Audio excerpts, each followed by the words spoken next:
I hope everyone's having a good day. I heard that egg. I heard it. I was here. Welcome on in, Gran. And Vince, welcome on in. I hope you're doing well. Or Vincent. Blah, blah, blah, blah. I hope you're both doing well. Welcome on in. Let me change screen. Hello.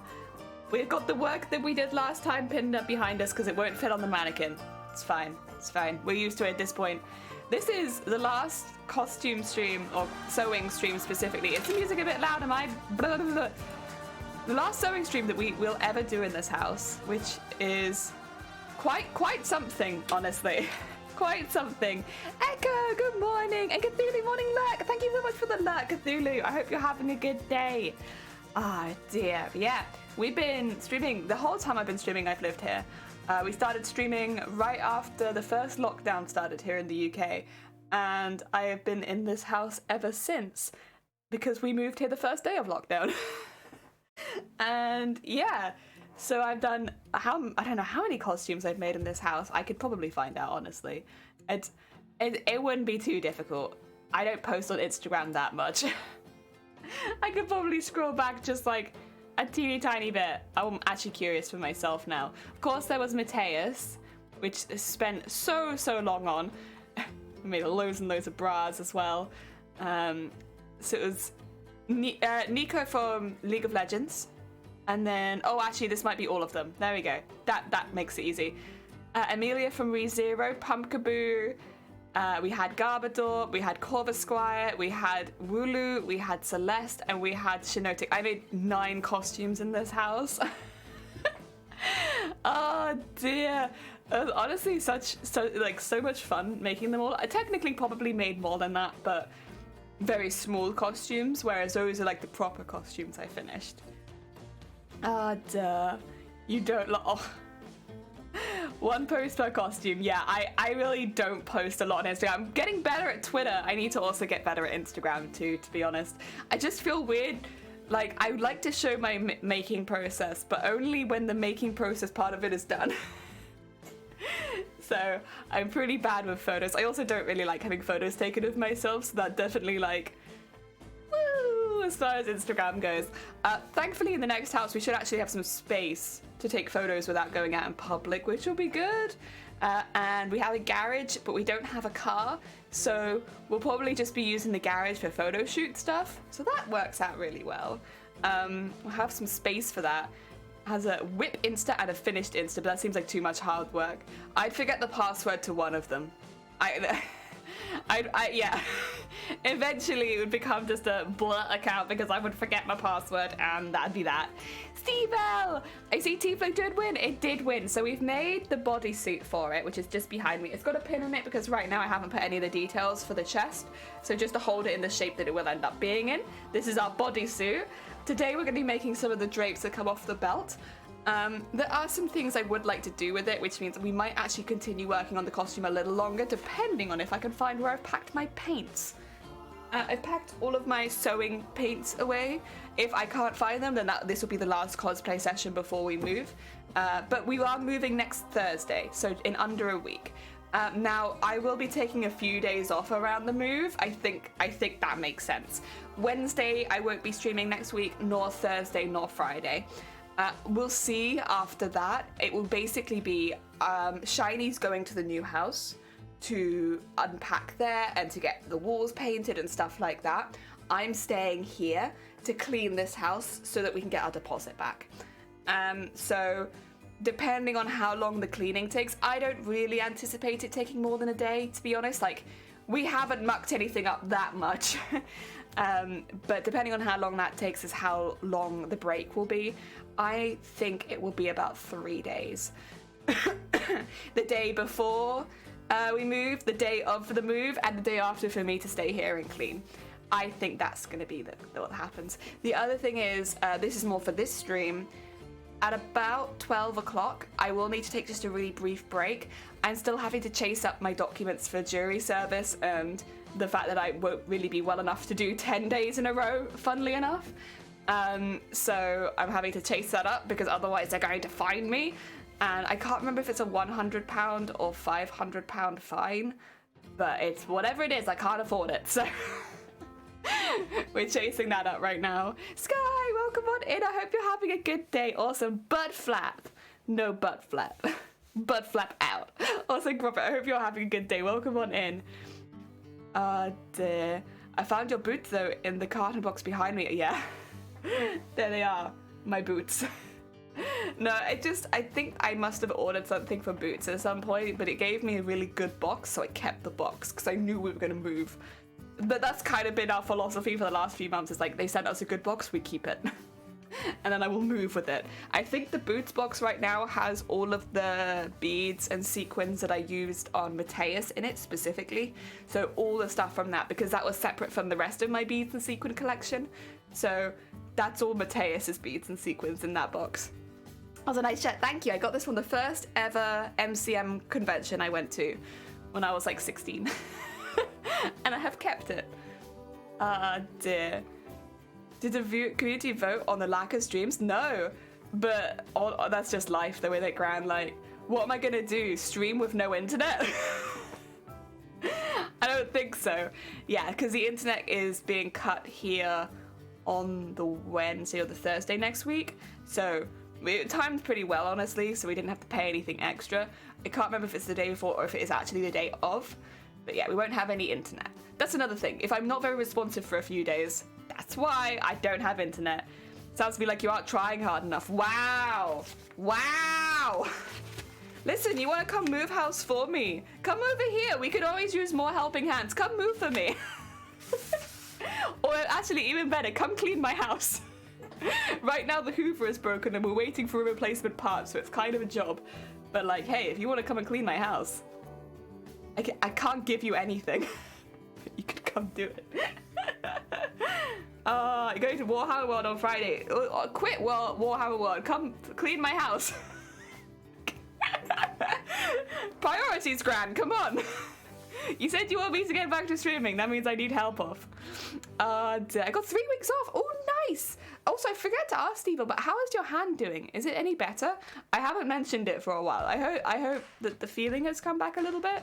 Also, Leon, welcome. I hope you're doing well. Last sewing session ever in this house. I'm like kind of sentimental about it. Oh, that reminds me as well. We are going to be talking a little bit about feedback that I got for the Mateus costume. So I have received my feedback now. I will talk about that in a minute because I want a few more people to be here since it has been quite an overarching thing on our channel for the last year. But yeah. Let me take your pic and I'll be there. Do I want pictures taken of me? Probably not right now. I literally am only just getting better from something. A bug. I don't know. I had a really high fever on Tuesday, and then by Wednesday evening it had gone away, and I was fine. And I never tested positive for COVID, so I was just really sick for one day. Oh dear. Cooper, welcome on in. I hope you're doing well. Welcome. You have plans? Are those plans cleaning my house? No.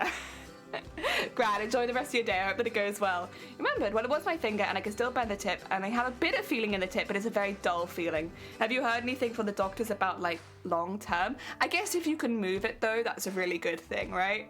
Otherwise it's fine. Yeah, if you're not getting any infections, if you can move it, I suppose like that's good. My fingers are also a bit screwed, so you can join the We've Screwed Our Fingers Club. I have like this one which won't ever properly straighten, but it's because in its defense, I mashed it into the sewing machine and then I've been through it again on the sewing machine twice. So it's always this one finger and it doesn't properly straighten. It's just like a little bit like not quite straight. Like the fingers next to it, straight. That finger, not so much. It's like really subtle though. Like you wouldn't really be able to tell. And I also, on this hand, have lost a little bit of feeling in my thumb and my first finger. I think they were from burns. You can kind of see some of the scarring, but like it's really minor. And it was ages ago.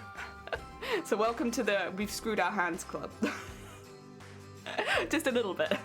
And well, I'm driving to Wales. You coming to Wales? Oh my god, what are you doing over here in Wales? What's happening in Wales that I'm not aware of? Oh, welcome to Wales though. I hope you have a good time here. Maybe you'll see me disheveled in like moving from one house to the other. Just like, It doesn't bother me, so they said it doesn't need any work done, and perhaps in the long term this guy will lessen and I can use it a bit more again. Yeah. Probably will, to be fair, like over time. Although like the scar never will go away, probably it will be more flexible. It's Comic Con Wales. Oh, it is, and yeah, John Cena is there. Yeah. I would have loved to go, but obviously, like, the circumstances are that I am very, very busy. But yes, Wales has a Comic Con. Does everyone cosplay as sheep? No.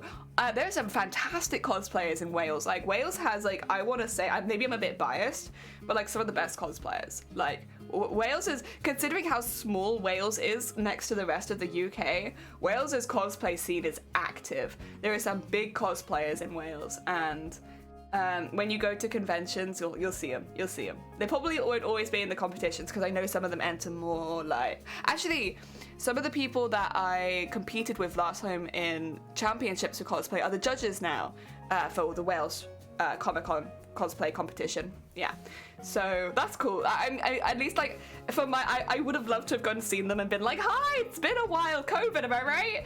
But like, I am moving house, so I've just been wishing them luck online. But they're very good. Wales has 2 large comic conventions. One isn't in Wales. Is that... Yeah. I feel like that's the one that started after. It's like a bit newer, because when CFCC stopped, that one kind of became like, oh, and it's not in Wales, but it's still Wales Comic Con. But this one is in Wales. Ah, can nobody find him? If these guy lessons, it might go on the tended allow me to bend it. Yes. Fingers crossed. It outgrew Wales. Well, yeah, I mean, Wales had kind of like a dip in conventions. So when that one came forward, when Wales Comic Con like boomed, everyone was like, a convention. And this was, bear in mind, before the pandemic really started as well. So everyone was like, a convention in Wales? But it's not in Wales, but it's the Wales one? Let's go. Because yeah, the Wales convention scene took a big dip for a while. And especially if you look at CFCC and how it like declined. Because even when it was still there, it was... The amount of work that went into it was small. And, you know, they didn't need to do a lot because people were so starved for conventions here that they would go to it, right? Especially since the other convention that was taking place had a pretty bad reputation. I won't go too much into it, but the person who ran the convention was under suspicion of doing some things with minors. And so a lot of people avoided that convention just for moral reasons. And if you were younger, you avoided that convention for safety reasons. So I ended up having gone to that convention once before everything kind of hit the fan. And it was okay. It wasn't my favorite convention anyway. And then when all the allegations came out and it was getting pretty rough, I stopped going to that convention because I wasn't giving my money to them anymore.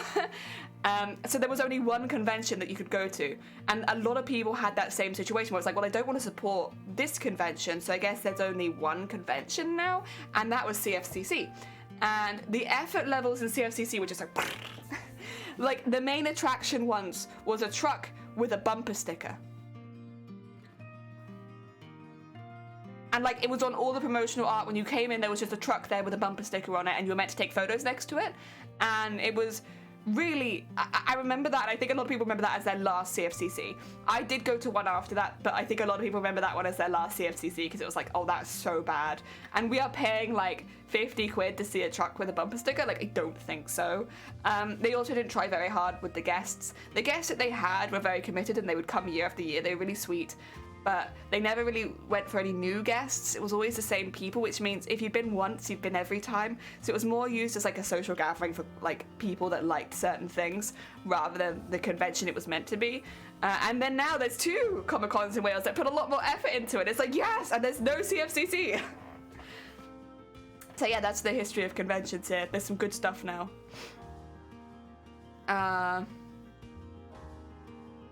He still runs those events. Oh yeah, absolutely. I'm sure that they do. I just choose not to support them. And I think a lot of people feel the same. Especially if you're a cosplayer, because if you cosplay an event, you are effectively promoting the event wherever you go. At least in my experience, people will constantly ask me as I'm going to the event, where are you going? What's going on? Is there an event? So you are like constant advertisement if you cosplay. So you really want to pick who you want to advertise for, because like, I don't want to be saying that I'm going to that event. I don't want to be saying that I'm supporting that event. Like, not at all. They've also heard a lot of things about how they treated their cosplay guests, and for me, if you treat your cosplay guests badly, you've lost me. Sorry, like, you know, human dignity and basics are not that much to ask for, and there are some conventions that are like struck off my list because of the way that they treat their cosplay guests. Not because necessarily I would be a cosplay guest myself, but because I don't respect that. Ah, dear. Oh my, that is quite a thing. It was quite a thing. Was this one of the big conventions? CFCC was big for Wales. The other event that I'm not saying the name of kind of on purpose was not as big. It was a bit more specific. And yeah, it does still happen. I worry because a lot of people that aren't aware of the background are younger, newer cosplayers, and it's like, you won't be careful at that event because there are people there that do not respect your boundaries and will do illegal things potentially. Yeah. Wait, we have rights here? We do. You have the right to leave whenever you like, Robert. You can leave right now if you wanted to. I'd be a bit sad, but you're welcome to. Don't let that stop you. Oh dear. But yeah, so that's kind of... The convention scene in Wales has been very up and down, but right now we are experiencing a boom. I can say, if you're entering the cosplay competition this weekend in the Wales Comic Con, you have some really good judges. The judges are very, very talented, and they're like a pretty diverse bunch. So you should have a good time there, and you should get some good feedback as well, hopefully, if you ask for it, which I would recommend you to ask for it. It's very useful. Ixtran's such a great guy. I love Ixtran. I've met Ixtran a couple times. Quite a few times, actually. We go to a lot of the same conventions. I was going to try and meet up again at MCM, but of course I had to be like, I'm so sorry, Ixtran, I'm not very well, so I have to stay in the hotel. Sorry. We are not a cult. How could you? No cults here. Dear. He shot his werewolf at SecretCon last year. He has done so many costumes, and they're all so fun and good. And like, you can tell as well when he's doing like competition, the amount of work they put into it is like, I've been really lucky in that I've competed with him. So we've competed for the same competitions, which means I've got to see their costumes really close. And I'm like, yes, another reason to enter the cosplay competition scene is because of that. You get to see some of the most amazing costumes from the UK up close. And you get to see all the details and layering and stuff like that. But yes. Dear, no. So if you're going to get judged this weekend at Wales Comic Con, you will have a good time, I think. They are very good judges. And they have my seal of approval. They're great. Quote invaders. What's Vaders? Jelly is very distracting. I'm distracting you? What do you mean I'm distracting you? You said you're not me. Oi, oi. Praise egg. No. Get out. Egg is... Why? Why would you do that? Why flop? Why flop? I'll put you on the desk. There you go. Sorry, I have a bottle of iced tea and it just decided to fall over. It's got a lid on it, so it's fine, but it's just loud. Seal of approval. I love this. Yeah, the approval seals. All the approval seals. Felitas, I hope you're having a good day. Welcome, welcome, welcome. We will be sewing in a minute. Felitas, this is our last stream ever sewing in this house. We will never sew in this house again. And I am sentimental. Excuse me, I'm just getting sentimental. Like, we've been sewing here for so long. I have done thousands of hours of sewing in this house. On the stream, and even more off stream, and so I will be a little sad to say goodbye to my sewing room, but it is for a good reason. We will, once all of the loft stuff has been fixed, which will take a couple months, it sounds like, but once all that's fixed, we're going to have a new, bigger sewing room that is more custom to what I want. I'll be able to have people over if they want to sew at my house, like a little workshop space, as well as an outside workshop space should I need it. Yeah. Which actually has plug sockets in it. So we are going to get the electrician to come have a look at it because right now the wiring looks a bit funky, but we want to keep plug sockets in that area so that I could potentially even stream in there if I wanted to. Which could mean some outside crafting streams, which would be really fun. How long is the cooldown? 5 minutes, I think, for quotes. Dear. Quick, hi-ho! Have a good day. Oh, bless you, XC. Take care of yourself. Thank you so much for popping by, but enjoy the rest of your day. Come to London for like 50 quid.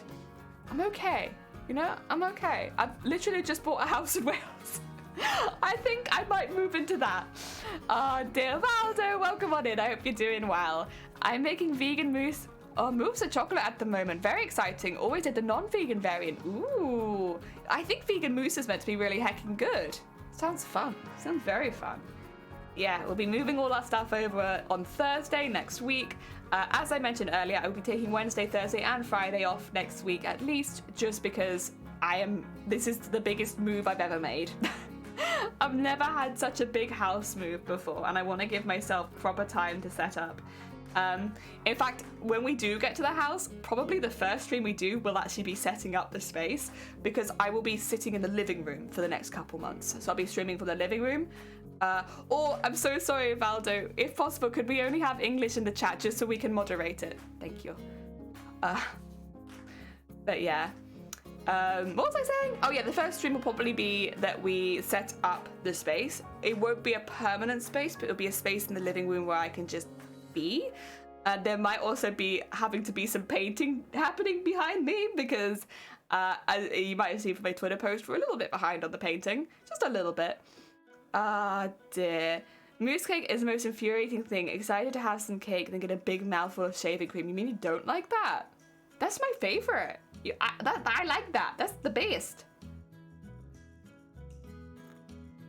Ah. But yeah. Oh. I'm happy. I'm just a bit sentimental today. Welcome to a sentimental jellyfish who is going to miss some of this house. Not a lot of it. I'm not going to miss the roof leaking. I'm not going to miss the blatant gas issues. I'm not going to miss like all the weird moldy areas in the house, which are just like, why? Probably because the roof is leaking, honestly. I won't miss that, but I will just miss kind of like the setup we have here, and like, yeah, it's gonna be a bit sad to see that. Like, my top down was so easy. I'm going to have to make a frame, I think, in the new place so that I can have a proper top down. Luckily, it looks like we're gonna have lots of spare timber, because the place we are moving to had nailed pieces of timber into their walls for decoration. Like, floor to ceiling, random decorational timber. They've done it in the bathroom too. We have a wooden timber ceiling, but like not like just a flat. That'd be different. Like pieces of suspended timber, just like an inch away from the ceiling. So there is actually a lot of spare timber I could use to make this frame. We're ripping it off constantly, but yeah, I probably eventually want to try and make a proper frame for it. Like when I love the layout of this house. I love the area we're moving into, but some of the decorative choices of this household, it's like we have just ripped off all of the wallpaper in downstairs in the living room, and we kind of got to that stage now where that's ripped off. It was so dark in that room before we ripped the wallpaper off, and we all stood back. Like I stood back, Shiny stood back, family stood back, and we're like, it looks better with just plaster. Because at least the plaster's a lighter color. When it was just like, there was like really dark wallpaper, and when it was just the really dark wallpaper in a really dark space, because there isn't a lot of windows, it was like, there's no light. It's like being in nighttime all the time, and then you rip the wallpaper off, and it's like, that's better. we just needed to see the plaster. It's horrible. It is. House is flatulent. House is flatulent. Very flatulent. You're better off not knowing. I'm a baker. I want to know for completeness. It's just like, isn't it just like? Wait. Oh, okay. No, this is different. I was gonna say it's like the mousse layered, but then I was like, wait a minute. You know what else is layered? A custard slice. I had one of those yesterday. This is the thing. We actually will be living near a bakery, not super close, but like within walking distance of a bakery when we move. And so on my way to the house yesterday, I was like, oh, just nip by the bakery, and they had custard slices like this thick. They had such thick custard slices. I was like, oh, now this, oh. Now this is gonna make me gain weight for my next costume that I'm trying to get fit for. Oh dear. Custard slice is better than poo, which is better than moose cake. I think poo might be in the wrong position. I think poo should be last, but I get where you're coming from. Like, you want something more solid. I can say it's not my favorite. Like, having mousse on top of a cake or inside of a cake is not my favorite, just for messiness, and also like it doesn't add as much. But like, I don't hate it. I just don't normally go for it. Custard slice though, I go for that. I'm not even that big of a custard fan, but I really like that custard slice. It's so good. I'll see if when we do move, I'll grab one so I can show stream, because you'll see how thick it is. I probably won't eat it on stream though, because as soon as you bite into it, it's like, because it's so much thick custard that you can't like bite it without all the rest of the custard going like. But it's worth it. It's worth it. It's just very messy. Oh, so it looks weird. So would you agree that it is worse than poo? I guess you have to try it first. You're gonna have to listen. It's a good excuse for Letus. Market research. Go get yourself some cake. Get yourself a mousse cake. Oh dear. Yeah. Oh, I was gonna speak about feedback. Do you want to hear about that now? Would you like to hear a little bit about feedback? Let me just get the document up. So for those who have been here more frequently, you will know that we have been making a huge costume over the last year. And last month, we went to TwitchCon Amsterdam and went into the cosplay competition and displayed said costume, which was so much fun, and I recommend it to anyone. I had such a heckin' good time. Well, unfortunately, some of the judges got COVID, as far as I'm aware. I know one of them did. And so it's taken a little bit longer to get the feedback back than normally it would, but like also you gotta let people recover from COVID first. Like, you can't be like, go to work. So yeah, they've just got back to us. And the way, this might be interesting to anyone who is considering entering next year. So the way that we've had our feedback given back to us is that it's all part of an Excel spreadsheet. Matrix, welcome on in. It's all part of an Excel spreadsheet, but we can see everybody's feedback. So for instance, I could go to Hut and see Hut's feedback, and Hut can come to mine and see my feedback, right? So we can all see each other's feedback. And at first, I knew that going into this, I should say, like, this wasn't a surprise to me. I was a little anxious that, like, if the feedback was really bad or anything like that, that it was going to be, like, a bit embarrassing. When you read the feedback for everybody, it's all about, like, this was really, really good. I would suggest maybe trying to, like, go into this route, or try more of this, or try more of this. And it's like really, really helpful stuff. So it's like knowing that for me is obviously great for my costume, but looking at other people's feedback, I can get ideas for if I was to do a costume more similar to theirs. And that's really, really helpful. So actually, I'm really glad that it's done like that. Because as much as, like, obviously it could have been embarrassing, it wasn't at all. It's more just like I can learn from everybody's cosplay now rather than just mine. So I like that a lot. I think that's really good. I will go over my feedback specifically, just because I don't want to go over anyone else's in case they want to go over it themselves, or in case they don't want to go over it on stream at the end of the day. They might not.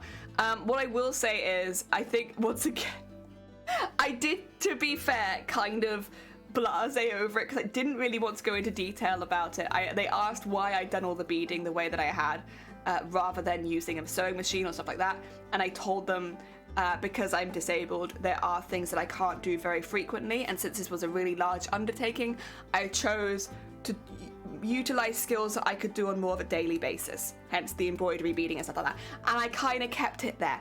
I didn't really tell them anything else, because I don't really like using my disability ever in a judging scenario, but they have taken that into account with their feedback, which was really sweet of them. They didn't have to do that, but it was very sweet that they did.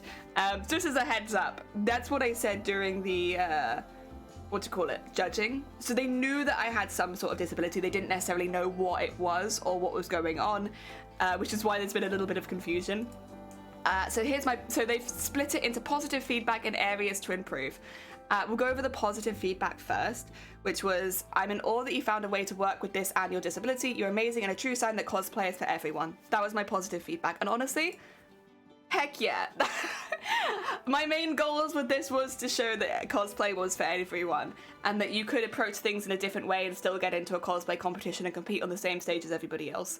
So when I got that as my positive feedback, I was like, yes! That's exactly what I wanted to show with my costume. Next time I'm going to be trying to win.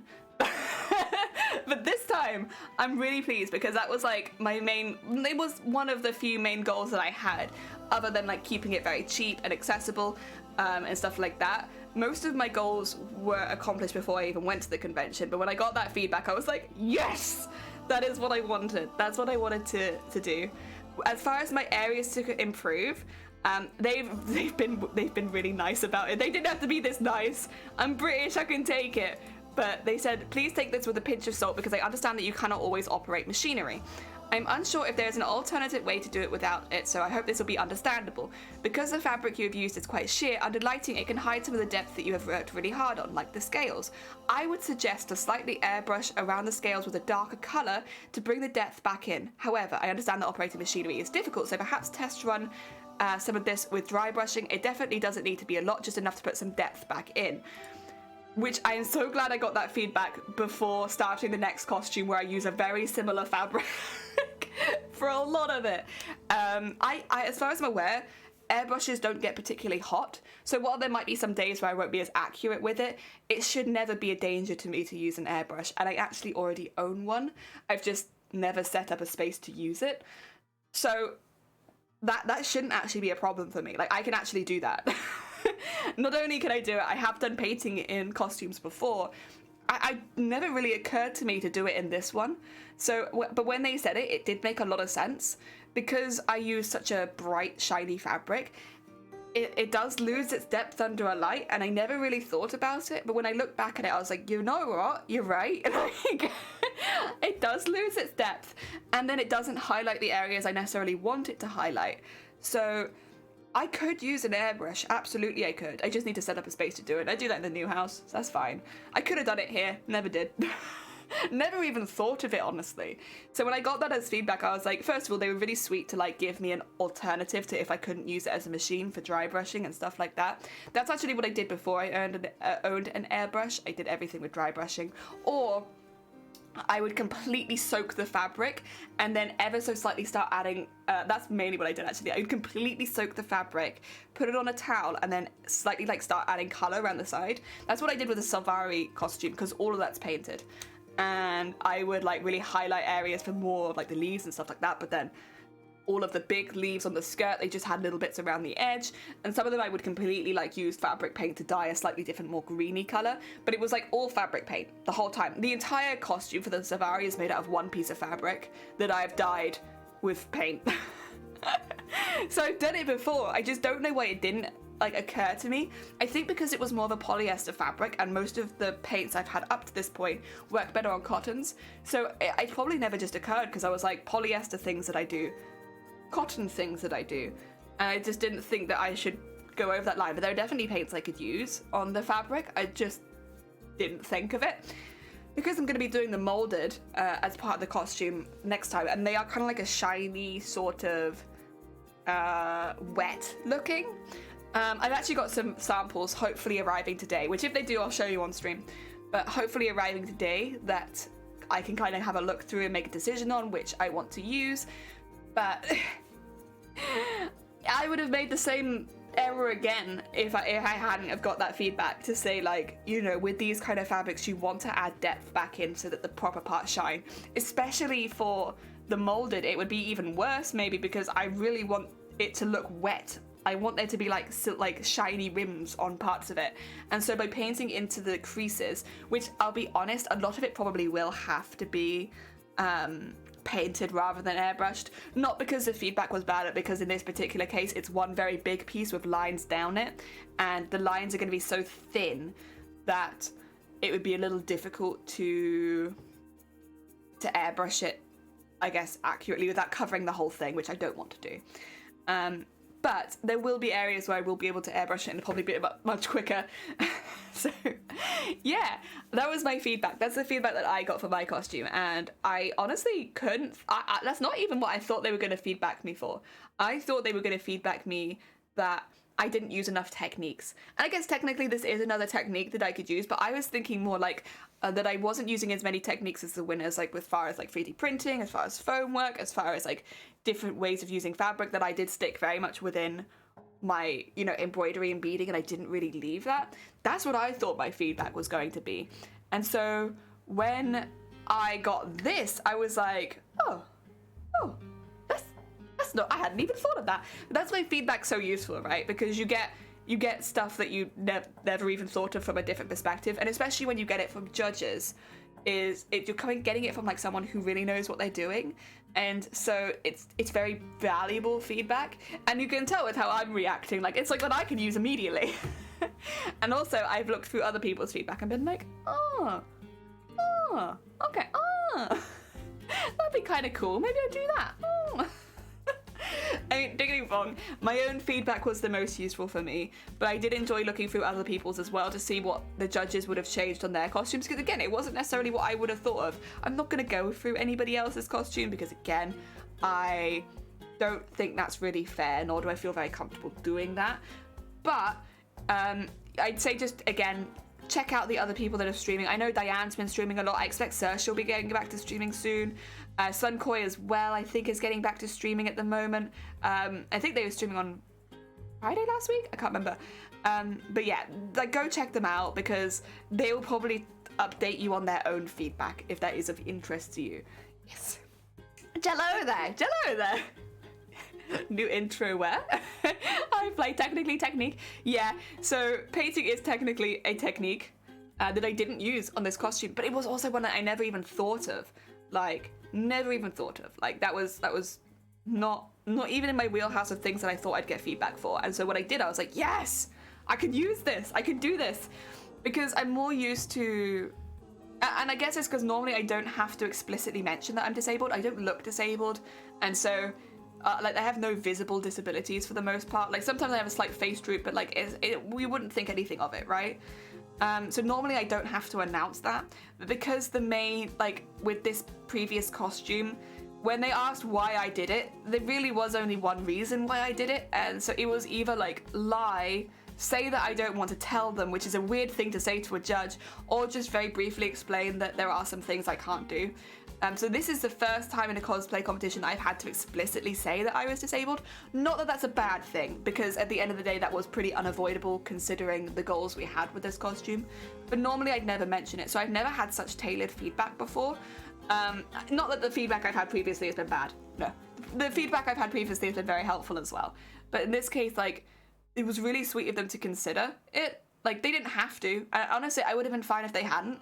But like that they gave me an alternative option. Like if you can't use an airbrush gun, this is the kind of painting techniques you can do by hand. Because it was very clear that I could do stuff with my hands. I was fine with beading, I was fine with embroidery, stuff like that. But I did have to say that, you know, I wanted to make an armor set out of fabric because I can't work with most of the tools that traditional cosplay armor is made with. At least not on a consistent enough basis to make a cosplay competition piece. And because I explicitly had to say that, you know, they knew that there was something going on. They knew there was something wrong. But that's also what's led to some misunderstandings. You know, the main issue I have as far as my migraines go, it's my vision. It's my perception. It's that it's just not safe for somebody who is having that much...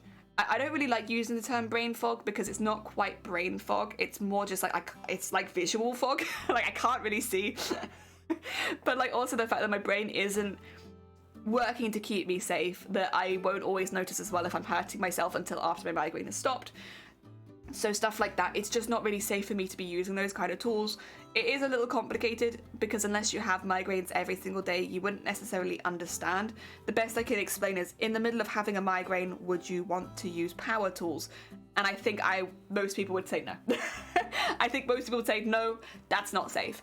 And that's exactly why I don't do it, because even though I'm not in the middle of the migraine every single day, I'm always either going in or coming out of one. So there are very few days in a month where it's actually safe for me to use it, and I'm never going to base a cosplay around that because, you know, it's fine if there's like a small piece of, maybe there's like a crest that I want to make out of foam, and that's the only piece of foam in the whole costume. Okay, because I can wait until I have a good day and work on it, and then wait until I have another good day and work on it. And since large costumes normally take like a year to make anyway, I should be able to find enough good days in that year to finish that crest. That's exactly what I did with the trident. I just waited until I had a good day and then I'd work on the trident for a bit. But I can't rely on that for a full costume, because it would take me like 10 years to do one costume. And that's not fun for me either. This costume was really, like, Mateus was really, really fun to make because I always had something that I could do. I don't want to be working with a costume that actively works against me. So yeah, that's why we do things the way that we do here. And I didn't want to go that much into detail because, again, it does make me feel a bit awkward bringing it up. You know, like, this is gonna sound really bad. You know, in X Factor, where like everyone has a sob story? Yeah, I really don't want to have a sob story when I go into a cosplay competition, thank you very much. And like, as soon as I say it, I feel like, oh, I'm giving you a sob story. So that's why I try to avoid saying it as physically much as possible, unless that it is the only explicit answer I could give. And then yes, I'll say it. You know, if that's the only answer I can give that is true, I'll say it. But most of the time I try to avoid it. I don't like mentioning it. I don't like feeling like I'm giving judges a sobby backstory, and so I just don't say it. This is, yeah, and that's why this is the only time that I've ever mentioned it. Technically I've had chronic migraines for the last 6 years, right? Nearly 7 years, actually. It's been a really long time. But, and I guess I only really started saying that I was disabled like 3 years ago, maybe less than 3 years ago, because I really didn't like the word. I didn't like associate it with myself. I felt like it just felt wrong to me for a really long time. Even if I had it on my doctor's records, I didn't want to say it myself. It felt very awkward, yeah. And then, so I've only really even been self-identified as disabled, even if I was identified by the doctors a lot longer, for like 3 years, maybe less. So, yeah.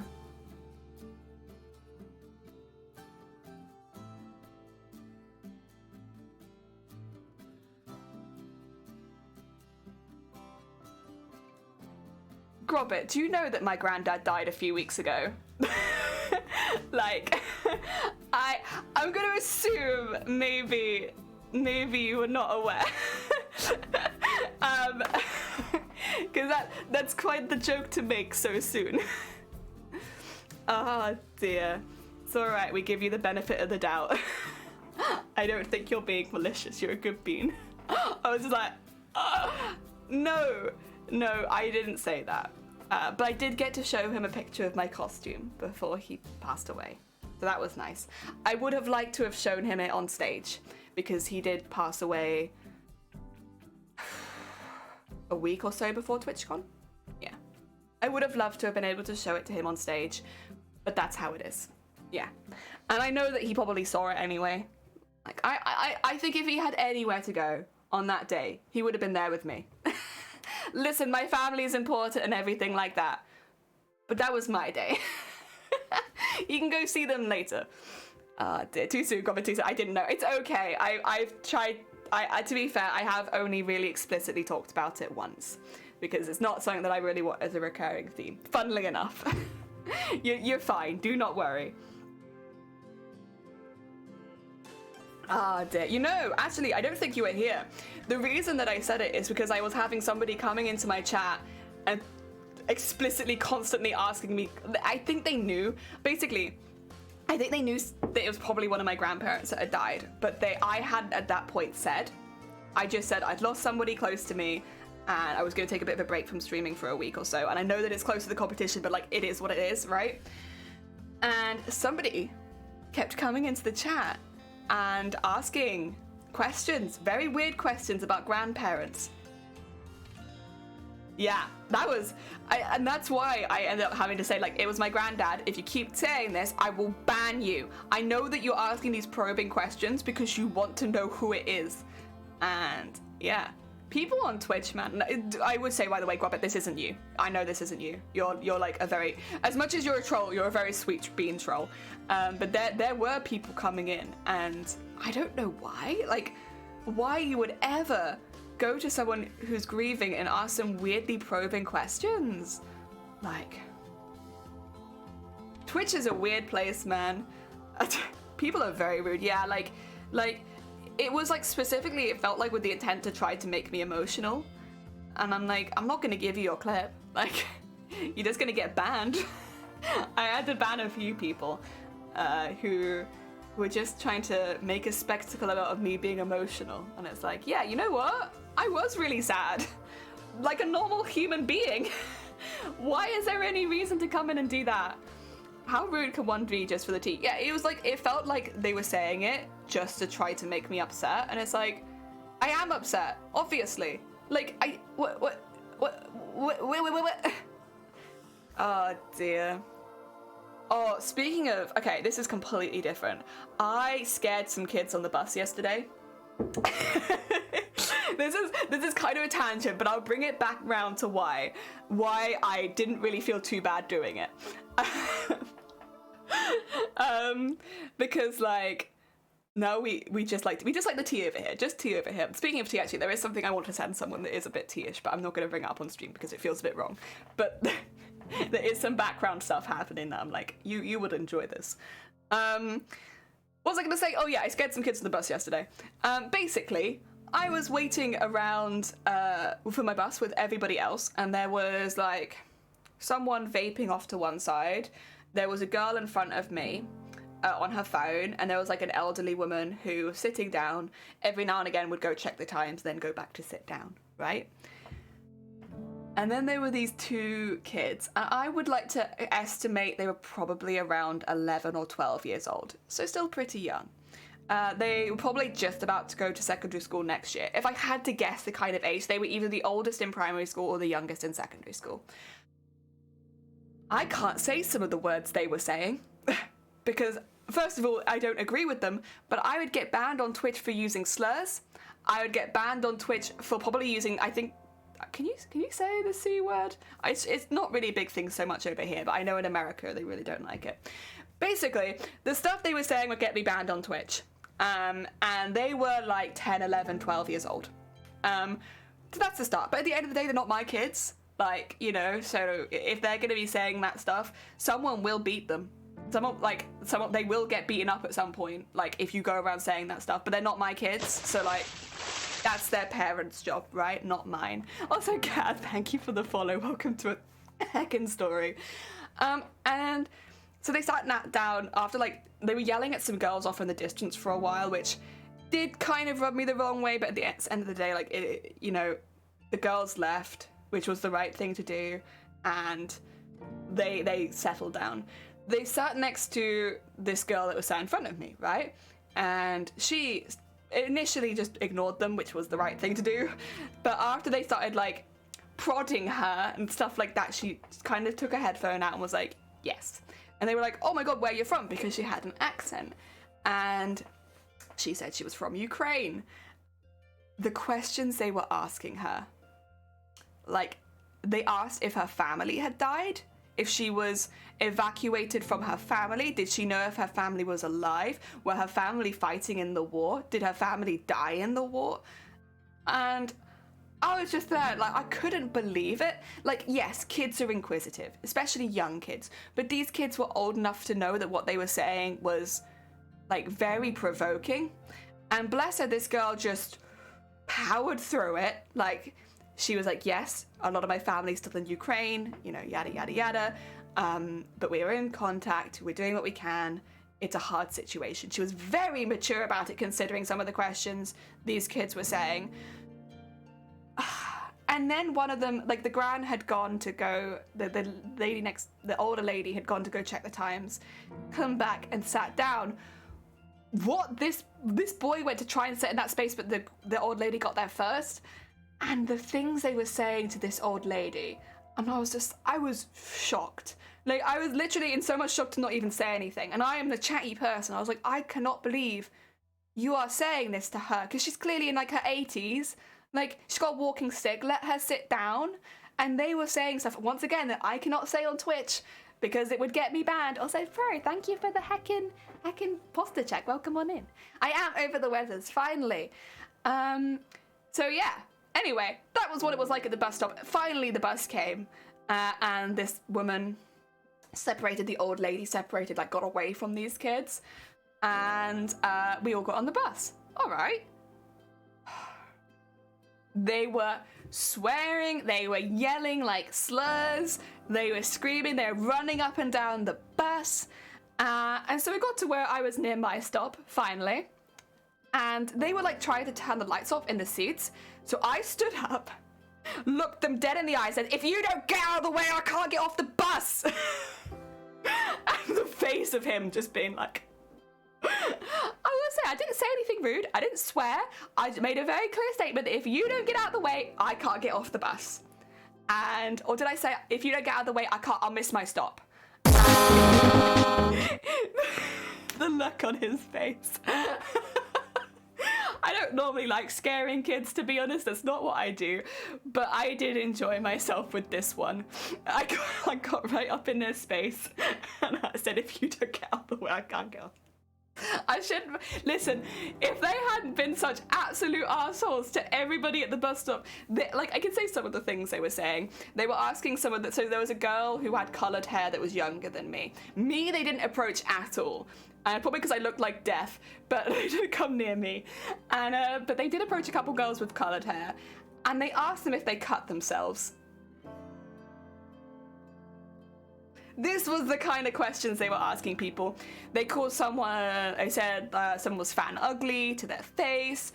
Like, it's really lucky that they didn't actually have anything happen, because it was quite late in the day. There were drunk people there. They stole someone's vape container. So there was a guy vaping, and he had like his little like flavor bottle next to him or something. They took it. They just took his little, like, he asked for it back, they weren't giving it, so he just went there and went on with his day. Like, they literally just stole that from him. I was like, what is going on? Like, these kids are saying slurs, they are yelling at people, they are asking awful questions, like, genuinely, the worst questions you can think of. It was almost like what you see in, like, prank YouTube videos, but, like, they're actors, whereas these people were not actors. These people that I catch the bus with relatively regularly. And like, yeah, it was awful. I'll say, Ronnie, welcome on in. I hope you're having a good day. Big thing in the Netherlands, a lot of 14 to 30-year-olds swear with it. I mean, here it is just like you'll call your friends it. It's just, it doesn't really mean anything that bad. Kind of the same with Australia, I think, where it doesn't really mean anything that bad here and there. But obviously in other countries it's really bad. So yeah.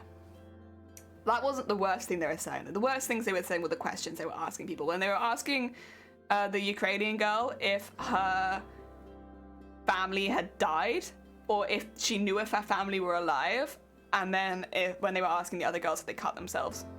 That were probably the worst ones. I mean, obviously yelling at the old lady did actually kind of viscerally upset me. Like, you don't do that. But it was bad. Wow, I hate children. I don't hate children, mostly. I actually really like kids. And like, I've been very fortunate that like there are a lot of children in my life who are really sweet and really nice, and like, yeah, they can say things that are a bit like, whoa, but it never comes from a place of malice. Where with these two kids, it felt like they were trying to say the most provoking things they could. Like, it wasn't out of curiosity, it was out of like, this is funny kind of thing.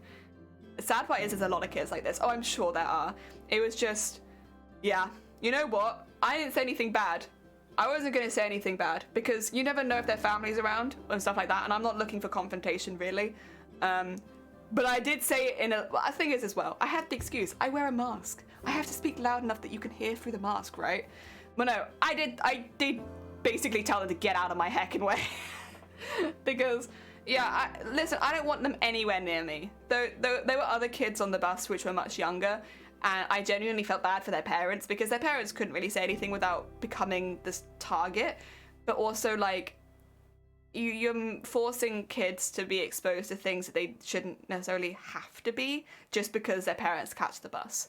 And so it was kind of sad. Like, I was right next to, so I was like on one side, and then on the other side, like next to me, there was like a 3-year-old. And it's like, they don't need that, and the parents definitely don't need that, and definitely, like, it's like 7 o'clock nearly in the evening, like, not really late, but like late for the kids, right? They don't need that. And it was clearly like upsetting some of the other kids because they were just like crying. Like they were having a hard time, like when there's these people screaming up and down the bus. It was upsetting them, and I'm like, but nobody could say anything because then they'd become the target. But I was getting off the bus anyway, so it didn't really matter to me. And I didn't say anything bad. I didn't say anything that could come back to hurt me. Oh dear, most important. Oh, I don't know if you said anything. I did anything, but welcome on in. I hope you're doing well. How was TwitchCon running? It was really good. We actually just got feedback for the event, and I'm so happy. We went over it a bit earlier, so I won't bore everybody and go over it again. But it was really fun, and I got to meet so many cosplayers, and I had such a heckin' good time. Yeah. Anyway, that was my bus experience yesterday. Normally the bus is actually pretty good, but yeah. What? Go over it again, Sonny! Hello. You want me to go over it again? I go over it very, very briefly. I'm not going to go into it as in depth as the first time. Yeah, that's why parenting classes need to be mandatory. The thing that really got me, when they were speaking to the Ukrainian girl, they called, I think it was their dad. They were speaking, listen, everyone could hear them in like 100-meter radius because they were yelling most of what they were saying. That's why I'm like, I can recall it so well because they were literally just yelling it. But they called their dad. Now, while they were on the phone to their dad, they didn't swear. They didn't ask any of the really weird, awful questions to the girl. But what they did say, they did kind of make a spectacle of her over the phone to the dad and being like, Dad, I just met a Ukrainian girl. Yeah, right in front of a Ukrainian girl. She's doing this, this, and this. She says that this has happened to them. She said that this has happened to them. Right in front of her. So they were kind of making a spectacle of her, which I think most parents would be like, that's, you know, you're not doing anything wrong, but like that's not really, it's not very nice. Like, leave her alone, give her some space kind of thing, right? You know, it's not terrible, but it's also not ideal, right?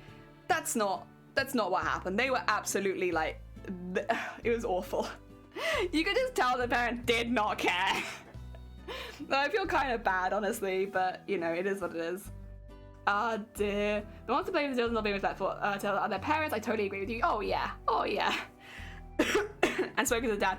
The thing is, you have to be careful because you don't want to do or say anything that could actually come back to bite you. Especially, these kids were clearly trying to get a reaction, and like, with that being the case, it's best not to do anything like that because it could come back and bite you. Like, they're not your kids and they're not my kids at the end of the day. Like, I don't have to go home to them at the end of the day. That's someone else's problem. Oh dear. But yeah, honestly, if they hit 18, and they're still doing stuff like that, they will be arrested, at least in this country. There's no way. You get, like, they are, if somebody reported them even now with the stuff they were saying and doing, that would probably be grounds for like you to be careful, because that is a lot of harassment. It's not like a one-off. They harassed multiple people. They took something from someone, so they stole something. They could probably get an ASBO if they're not careful for everything that they did. And all it would take is like having it on CCTV once. So they are kind of walking on thin ice by acting like that in public, to be honest, because it's not like there isn't any consequence. It's just someone has to be bothered to do it. And with the kind of inflammatory language they were using, eventually someone is going to be bothered. Like, one day someone will be bothered. So you gotta be careful. But yeah. Oh yeah, the feedback. Sorry, Sonny. Feedback.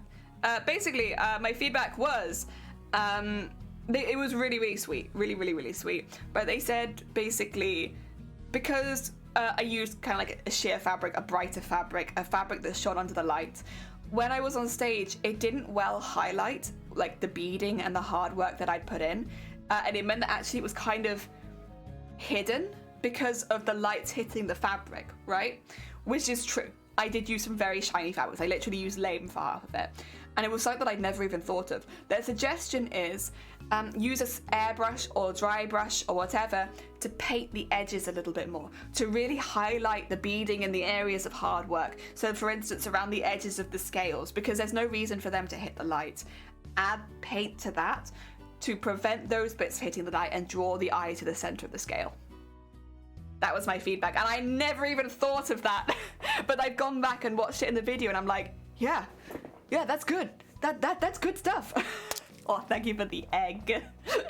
Oh dear, contrast. Yeah, that was my one. It's like I needed more contrast, especially with the fabric that I'm using. And I would have nearly made the same mistake again, because when I am doing the next costume, I am going to be using quite a shiny, wet-looking fabric for the molded part of it. So the next competition costume, I should say.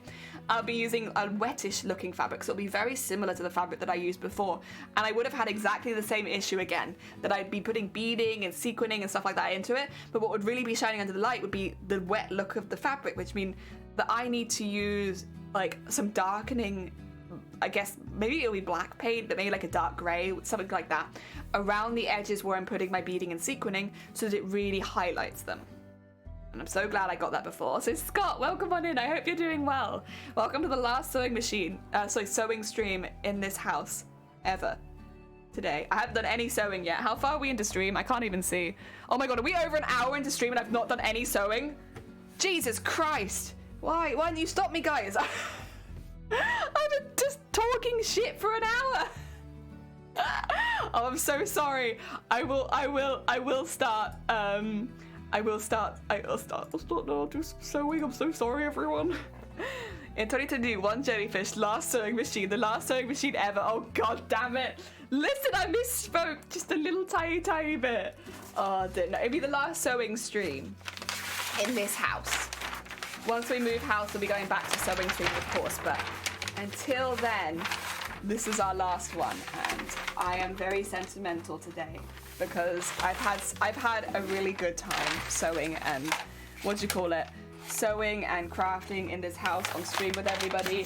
And I know that I'll be going to the new house and doing basically the same thing, thankfully, but in a better space. But it still kind of, at least to me, feels like the end of an era. Like I've enjoyed crafting here so much, and we're gonna move to a new place, and I'm a little bit sentimental. Leave me be. I have the sentiments right now. I will miss being here a little bit, but I also know that it's a good thing, and yeah, that I will be going to a better sewing place for me with more space and more flexibility and everything, and it's not a sad thing, it's just a new thing. But I'm still a little bit sentimental. Leave me be. Let me be a sentimental bean for one stream, yeah? Oh dear. Even though this house is like kind of garbage. Let's actually go a little higher than that. Maybe go to one more? Yeah, let's do it to there.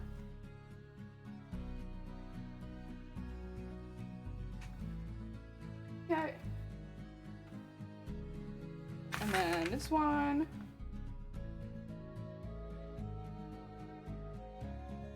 And then to there. I'm just trying to get some lines sorted quickly. And then... Wait a second, I've got them confused.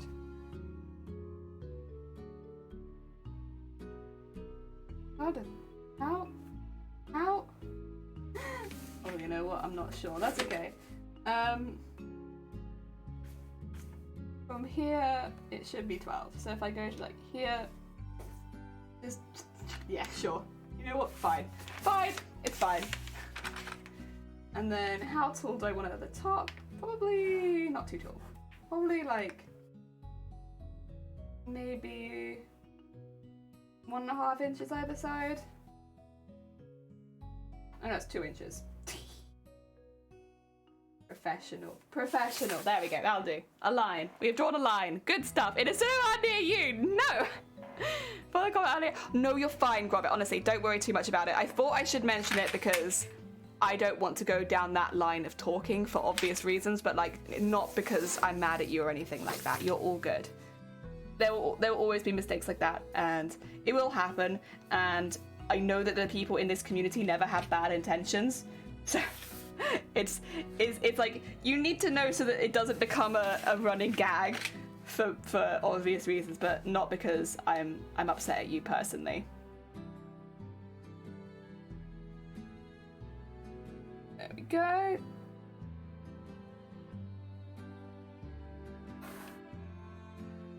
Is that 8?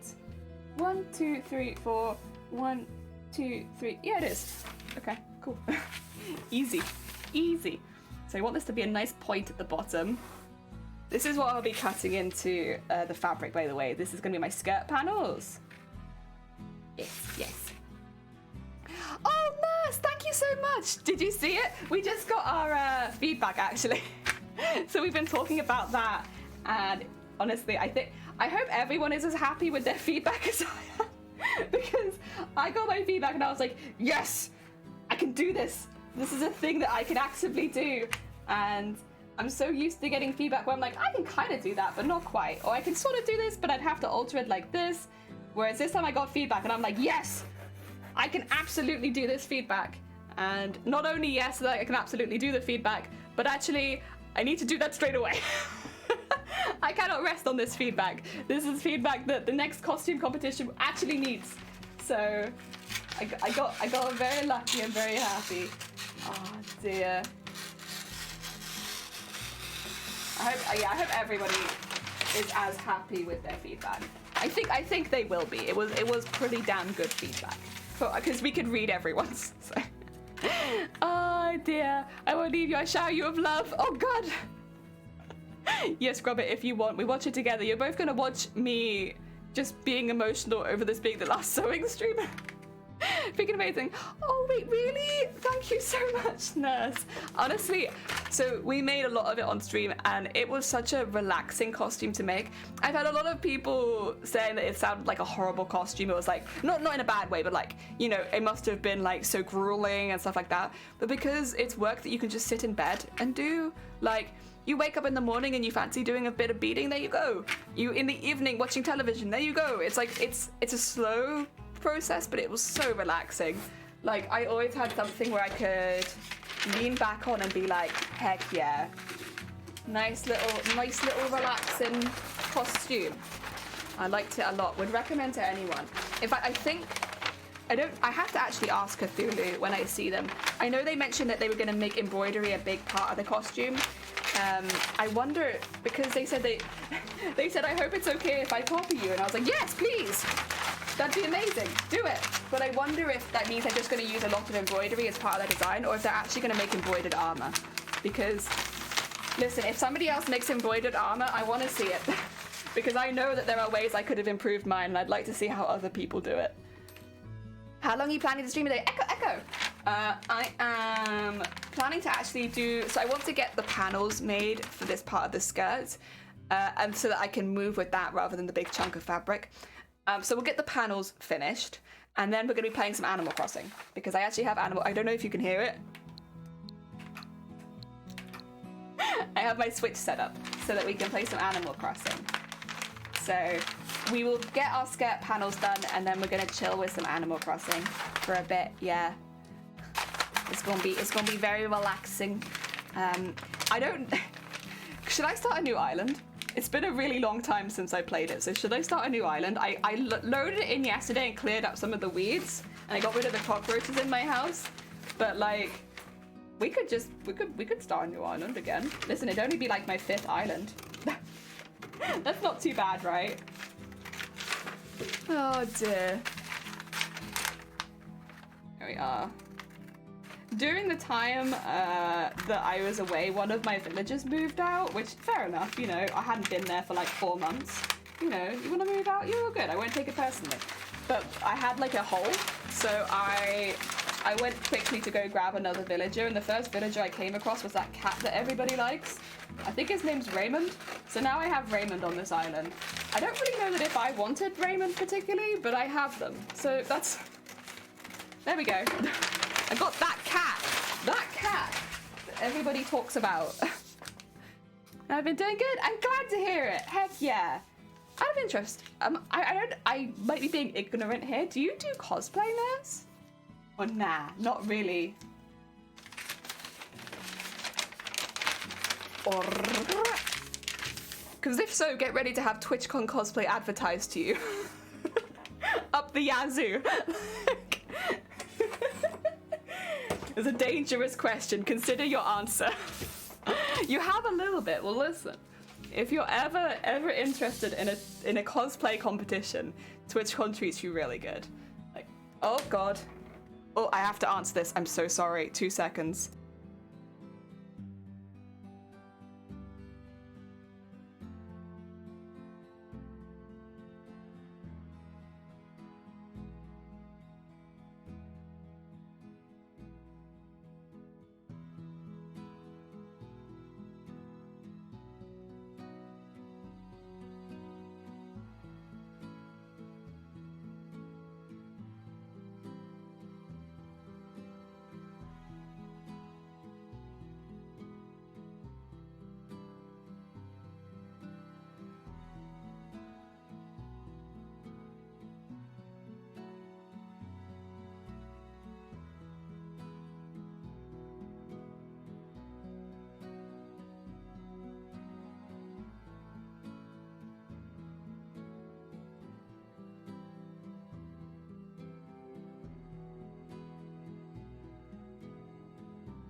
Guys, I did it. Guys, I did it. I got excused from jury duty. Thank God. I mean, the thing is, I wasn't even making any of it up, but I felt like a liar the entire time. I was like, oh my God, I'm making it up. I'm not really disabled.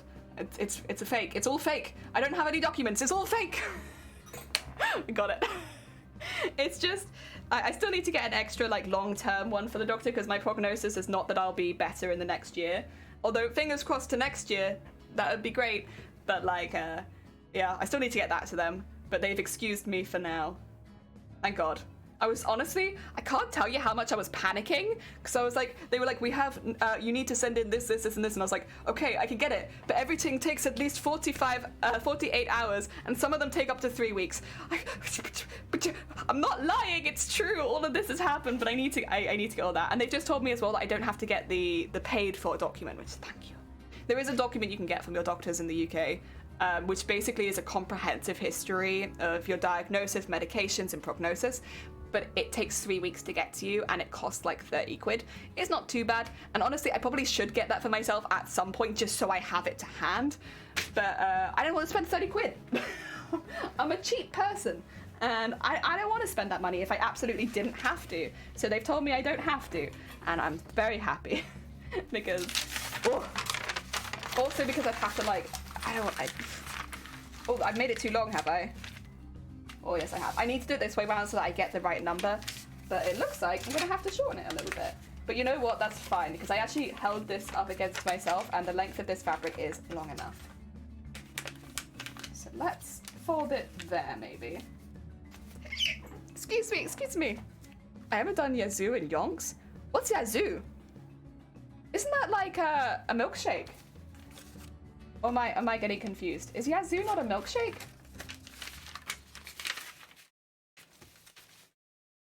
There we go. I did Team Rocket for Halloween my man a while back, Tomb Raider, and way back another Game of Thrones cosplay. Oh my God, wait, you've done like a bit of a mix then. I don't sew often enough, so every time I do, I have to reteach myself how to sew. Oh, bless you. Do you enjoy sewing, or is it like a means to an end for you though? Because like, to be fair, if you don't enjoy sewing, like I can understand definitely not wanting to put it into your costumes. There are things with sewing that I personally don't enjoy, and you never see them because I don't do them. If I don't enjoy it, we don't do it. And I'll never tell you, because otherwise I know everyone will be like, do this, and I'm like, I don't want to, it's boring. Oh dear, I'd like it more if I had space for it. You know what? That's very fair. We're actually about to move house next Thursday into our first house. Whoop! Finally, we got there. But also, it's gonna have like a dedicated sewing studio in it, which we don't have a lot of things that require space except for my sewing. So when we were moving, we were like, we need somewhere to put me. I'm very messy. I make a lot of mess. I help. And also because I have friends in the area who I would really like to lend my stuff to, or like they can come over and use some of the stuff that needs to be here for programming reasons. Like the embroidery machine you could take with you, but you wouldn't have the software to digitize anything. So like, and kind of same with the 3D printer when we eventually get it. But I'd like it that people could come over and use the stuff if they wanted to. Especially friends in the area who also enjoy cosplay but don't necessarily have the equipment. But we've never had a space where I could do that for them. But now we will have both an indoor and an outdoor space. And the thing is as well, I personally can't really do foam stuff very often for pre-explained reasons. But I still have a lot of the equipment for it. So if somebody wanted to come over and bugger my pencil, they could. They could do it in my shed. It's on the floor on a one, yeah. That's really difficult, to be fair. Like, don't get me wrong, like having any space for sewing is lovely, but like, because the fabric and all of that takes up so much space, if you don't have like at least a few meters to work with it, it can get really frustrating. I used to sew in my living room, and this was a living room in a very small flat in Cardiff when I used to live in Cardiff. Because Cardiff property costs an arm and a leg to rent, actually. And we had a very, very small space there. And I'm just going to use this. If my it's probably because my pencil's too warm, honestly. But yeah. So we had a very, very small space there. And also it was like, it wasn't really a sewing space. It was a living room, and it was a very small living room. And I have pictures of it still. The way that I stored all of my stuff. There's just bin bags piled to the ceiling of fabric. It looked awful, and I felt really bad whenever we had guests over because I was like, oh, it looks like I'm living in squalor, but I swear they're not like bins, they're fabric. Oh dear. Yeah, it's hard if you don't have space. And it looks everything looks messy. Only an arm and a leg, that's a bargain, right? You know, Steve L, maybe you should go live in Cardiff. If you're happy to only part with one arm and one leg. Oh dear, oh my god. Yeah, no, it is expensive to live in Cardiff, but Cardiff's a lovely city. But personally, not for me. It's a bit too expensive. It's cutting on the floor, killer on the back, yeah. I'm always waiting for local haberdasheries that are like, I'm getting rid of my cutting bench. Give. I will buy, give cutting bench. Although you can still sometimes find them secondhand on like eBay from, once again, like haberdasheries that are shutting down or having like a renovation.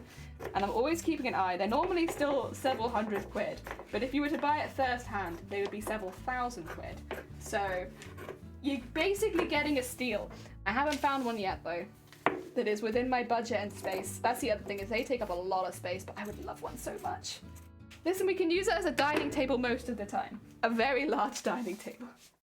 But sometimes I can also use it for costume. It'd be amazing. Get an eye level. Yeah, I have limited space for stuff too, so I try really hard to not hoard fabric and whatnot. Yeah. I've always been a little bit of a hoarder with fabric, to be honest. But I'd be honest, like, we've been working through my stock. I still have quite a lot, but all of it is stuff that I could see being used for projects. So I'm pretty good these days. I used to hoard a lot of craft fabric, which, like craft cottons and stuff like that, which are fine. They're very nice materials, but they are not very conducive to what I do with costumes. So it's like, it did just feel like I was hoarding things I couldn't use. But I'm better at it now. These days, the other thing that's helped though, to be fair, is buying all the material right at the beginning of a costume. Rather than like getting partway through and like buying more and then buying a bit more and then buying this. I buy it all in one chunk and then I have no excuse to buy more fabric. The only reason I'd buy more fabric is if I needed to top up on one of the ones I'd already bought. And that's been really good. Oh. It does mean costume competitions. Well, normally, like I said it costs about 20 quid a month for the last one, but that's if you split it up because I chose to pay for it all in one go. And so I spent like 200 quid and then I didn't spend anything else. Done. No more. Except for I did have to buy some extra threads and I did have to buy a few extra meters of fabric, and that's why it went to about 240 quid. The extra threads and fabric. Everything else was pretty well budgeted, honestly. I'm pretty pleased with that one. Oh, no thank you. I'll stick to my home here. You mean you don't like the idea of spending an arm and a leg? Why not, Steve L? Oh my god, could you imagine? Oh dear, right. I need to keep that folded and get that up that line.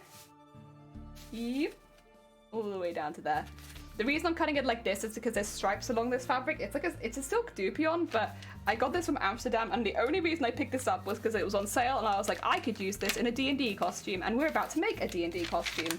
So I picked it up because it was like, silk dupion could be like 20 quid a meter, especially when it's nice like this. And I got this for £4.50 a meter, I think. And I was like, you know what, that's a steal. And I can use that straight away. And I'm gonna nearly finish it looks like. I would like to get one more out of this because I would like 5, if possible, like drops. Which we shall see. We shall see if it allows for that. 4 is still good, but I would prefer 5. I'm also realizing that I probably actually, since this pins really easily, I probably don't need to draw around it. I'm just making my life hard for no reason. Don't mind me. Just doing the usual. Making things difficult. There we go. I have started budgeting towards the next costume, to be fair, like cosplay competition piece. All the smaller costumes we do tend to be pretty cheap because I can often use stuff from my hoard. Things I do hoard, to be fair: zips, fasteners, elastic.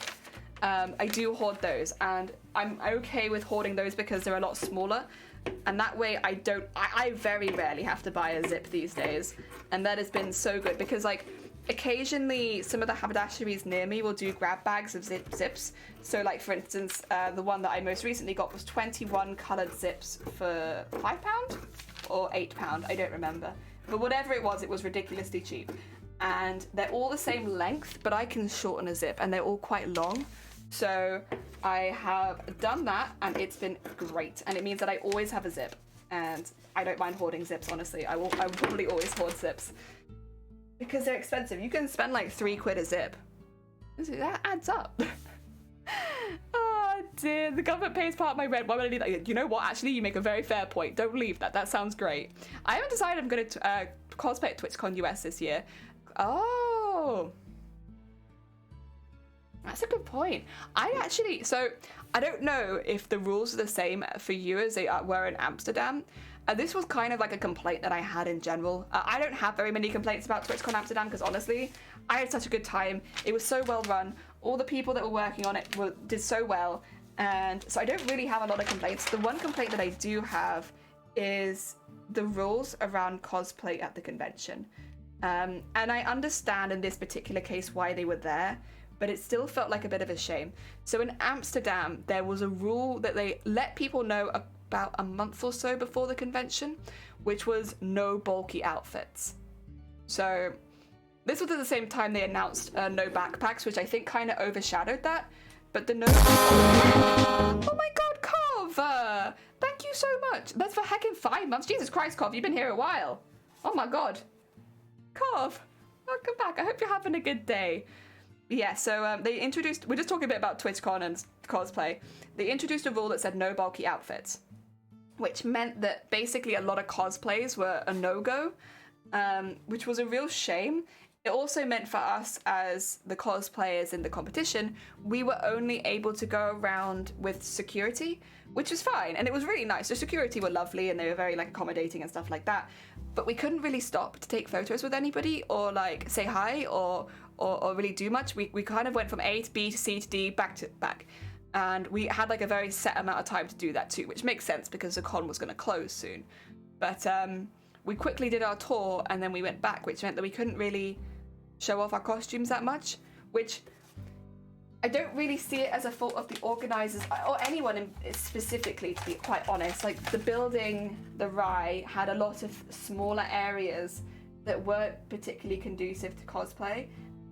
Which I think that's really my shame, is like the building more than anything, because it wasn't really anyone's specific fault, but like because of the building it was being held in, you couldn't really do anything with cosplay, which was a shame. No bulky outfits, god damn.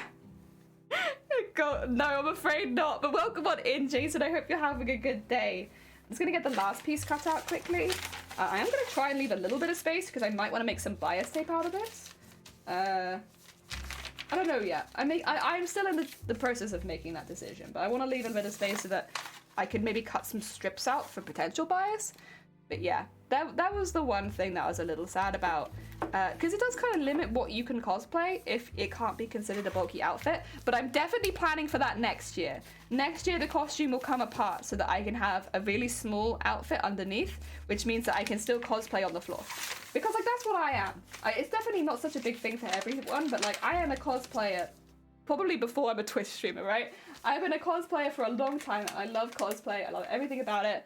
And like, that's really what I want to show people. I want to show people my cosplays. And especially if they spent a long time watching them. So it's kind of a shame to not be able to do that. But other than that, TwitchCon is very fun. I would say if you do cosplay at TwitchCon, they got some wonderful lighting, or they did have at least wonderful lighting in Amsterdam. Like, I bet you could get some amazing shots. Normally, convention shots are kind of like they're just really for fun. They're for fun and good memories, but maybe not for like serious photos. But like the lighting at TwitchCon Amsterdam would have really lent itself to cosplay because they had lots of like areas under different color lights, so that it was very atmospheric. And maybe that's why I'm salty, because I just really wanted to take a picture in those areas. I just think the pictures would have looked really good there. Oh dear. Thanks. Meant to be in London for work, but my train was cancelled. Oh, of course. There's been so many train strikes recently, right? I'm assuming that's happened to you too. I'm very lucky that I don't really have to rely on the trains too much right now because we have like moving vans and family and all that. But yeah, the trains are a bit risky right now, huh? Doing well, Stage Ellie. Hope you're doing well. I'm doing good, thank you. I'm doing very good. We are making at the moment the little panels that are going to be going on the skirt for this costume. But this is also the last sewing stream we do before we move house. So I'm being sentimental today and I'm working very slowly, and that's my excuse. As far as I say, there's no limit on cosplay type. What really bugs me is TwitchCon advertised US dates 7th to the 9th, but they have all the partner stuff on the 6th, but they announced yesterday, month after telling people to book hotels. Oh. Yeah, that can make it very expensive. If you have to now book like an extra day, or if there might not be spaces at your hotel and you have to move from one to the other. Because I'm not a partner, but I assume the partner event is quite important.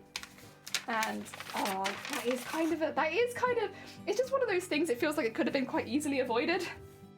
That is a pain. Party the day before now. Yeah, it was a day before here as well, where like you could go to pick up your ticket on the day before, and there was also the partner party, so a lot of people were picking up tickets, and then partners would go straight to the party kind of thing. But yeah, it feels like they could have announced that earlier. I hope yours doesn't have the same rule on backpacks.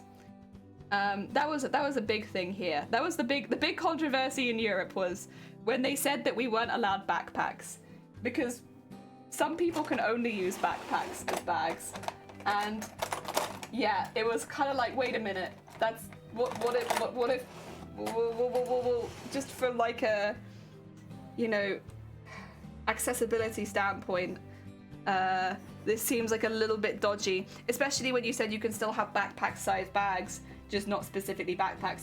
But when we got there, it had like a board with the rules on it, and while it did still say no bulky outfits, they had taken the backpack one off.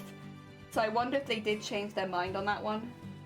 I mean, people complained about it for good reason. Like, you know, it did mean people with specific disabilities would not be able to bring like water to the convention, which it is kind of just a health hazard, as well as potentially not being able to bring their own medications and stuff like that. And most people like to be pretty self-sufficient if they can, so it's, you know, you don't really want to be enforcing those kind of rules if possible.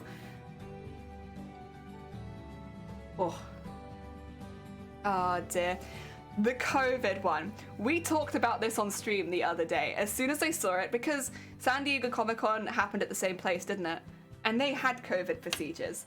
Now, I don't know how many people here went to TwitchCon, but I'm sure you probably heard about the sheer amount of people who got COVID at TwitchCon EU. I can only really speak from the groups that I hung out with, like as far as like the cosplayers and stuff like that went to. I would say more than 50% of us got COVID. I didn't, thankfully, but then I think I had it a couple months ago, so I probably still had a little bit of immunity from that. Nearly all of the people taking part in the cosplay competition, either they got COVID or their assistants got COVID. It was pretty much everywhere, and obviously, like, so TwitchCon would have seen that and been like, huh, a lot of people got COVID at our convention, huh? Okay, well now we're going to do the American one. where another convention has had COVID protocol and stuff like that, we'll take that away. We're not going to do that. And like the way that I see it, if you, especially with the vaccination policy, if you take away the vaccination policy, you are literally prioritizing anti-vaxxers over the disabled. Like, there's not really much other ways you can look at that, other than like, if you don't have a vaccination policy at your convention, you are prioritizing anti-vaxxers, because a vaccination policy, the only people that it benefits are anti-vaxxers. Like, it doesn't benefit anybody else. The only people it benefits are anti-vaxxers. So if you don't enforce that, you are literally just saying, well, disabled people we don't care about. But the anti-vaxxers, that's our market. So, I don't know, it's definitely a statement. Especially, like, the thing is, it really shouldn't have happened at Amsterdam, but at least with Amsterdam, there were checks going into the country with vaccination and stuff like that. So there was some stuff going on outside of the convention to try to minimize COVID. But here, that's not the case. You can travel to America without a vaccination, and within America as well, you can travel without a vaccination. And having no vaccination policy at the convention is like, I don't know, man. I don't know. It's definitely a move. I don't really understand the no vax requirement. It's so backwards. It is just prioritizing people, anti-vaxxers. Like, literally, they're loud on social media. They're saying they want to go to events, and it's prioritizing that over your disabled community. The really messed up thing, which I think a lot of people kind of didn't notice, they announced this during Disability Awareness Month. During the end of Disability Awareness Month, they said anti-vaxxers are more important than disabled. And they spent the whole month highlighting their disabled creators and like looking towards chronically ill and sick creators who still create content for them on their platform. They did that for the full month. And then they said, anti-vaxxers more important. They didn't say it in the same words, but it's the same effect. If you don't have a vaccination policy, you are prioritizing the anti-vax community over your disabled community. And it was like the timing, especially after what happened at TwitchCon, and especially with it being during Disability Awareness Month, was like just a slap in the face. And I don't necessarily think that they had all those bad intentions running through their head, but I don't think it takes a lot of thought to make that like be like, oh wait, you know. And the masks, I would prefer there to be masks personally. I will always wear my mask personally, but I can kind of see that, because there are people who have had vaccinations that won't wear masks and stuff like that. And as far as enforcing it, it is a little bit more difficult to enforce, a little bit. I remember, because obviously I worked in retail and we had a mask policy for a really, really long time. Trying to enforce it was... The reason that I can kind of understand why events don't have it is because the duty of enforcing will normally be on volunteers, right? Normally be on volunteers or like low wage staff. It won't be on security. Unless it's at the front door, it won't be security enforcing that. And only from my experience of working in retail and being in the same position where we have to enforce a mask policy, we had people getting attacked. We had racist remarks, verbal stuff. It was awful. The kind of abuse you got just for enforcing the law was awful. And it shouldn't ever be, I think, on a volunteer or a low wage member of staff. That should only be on security. And I just don't think TwitchCon has the security to do that. Listen, Gooby, welcome on in. Thank you so much for the follow. It's very kind of you. But there's no excuse for the vax policy, because you can literally present that with your ticket. You can do that ahead of time. Like, there's no excuse with that, because it can be done before the event even starts, right? So, you know, I can understand to an extent why you might not have a mask policy, because you do endanger your staff with that one, which it should never be the case that you're endangering your staff by enforcing the law. But like, you know, that's what it was like over here. There would be some hesitance for me on that one too, for the same reason. Not because I don't want masks, because I do, but because I also don't want to hear horrible stories about staff and volunteers being attacked. And you just know that's where it goes. That's where it always goes. So yeah, the mask one I'm a bit more on, but the vax one, there's no excuse. Absolutely no excuse for it. Like, it would be so easy to do, and it has been so easy to do for multiple conventions before, so there's no excuse for that. Trying to enforce masks sucks. It really does. Like, I cannot tell you, like, again, it's another thing, I can't say half the things because it's like literally awful what people were saying to us on the door. That we had to be afraid for our like safety just by being like, do you have a mask? And like, we were friendly, we were smiley, we did everything we could to try to make sure people wouldn't attack us, and people physically attacked us for it. The amount of aggression we got from people was so dangerous, to the point where like you'd have to have security on call at all times, and by the time security got there, you were already being attacked. It was awful. And like, do I think it's right, and do I think people need to calm the heck down? Yeah, like, it wasn't right, and people do need to calm the heck down. But if you have a mask policy, it does put... If you have a mask policy and not ample security, if you have ample security, that's not an issue because they can enforce it.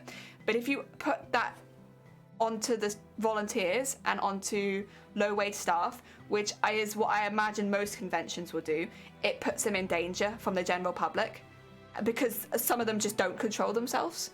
And it's a horrible situation because like, I genuinely believe people should have worn masks, but also I can't in my right mind say that they should have fought for a mask policy because it would put every volunteer in danger.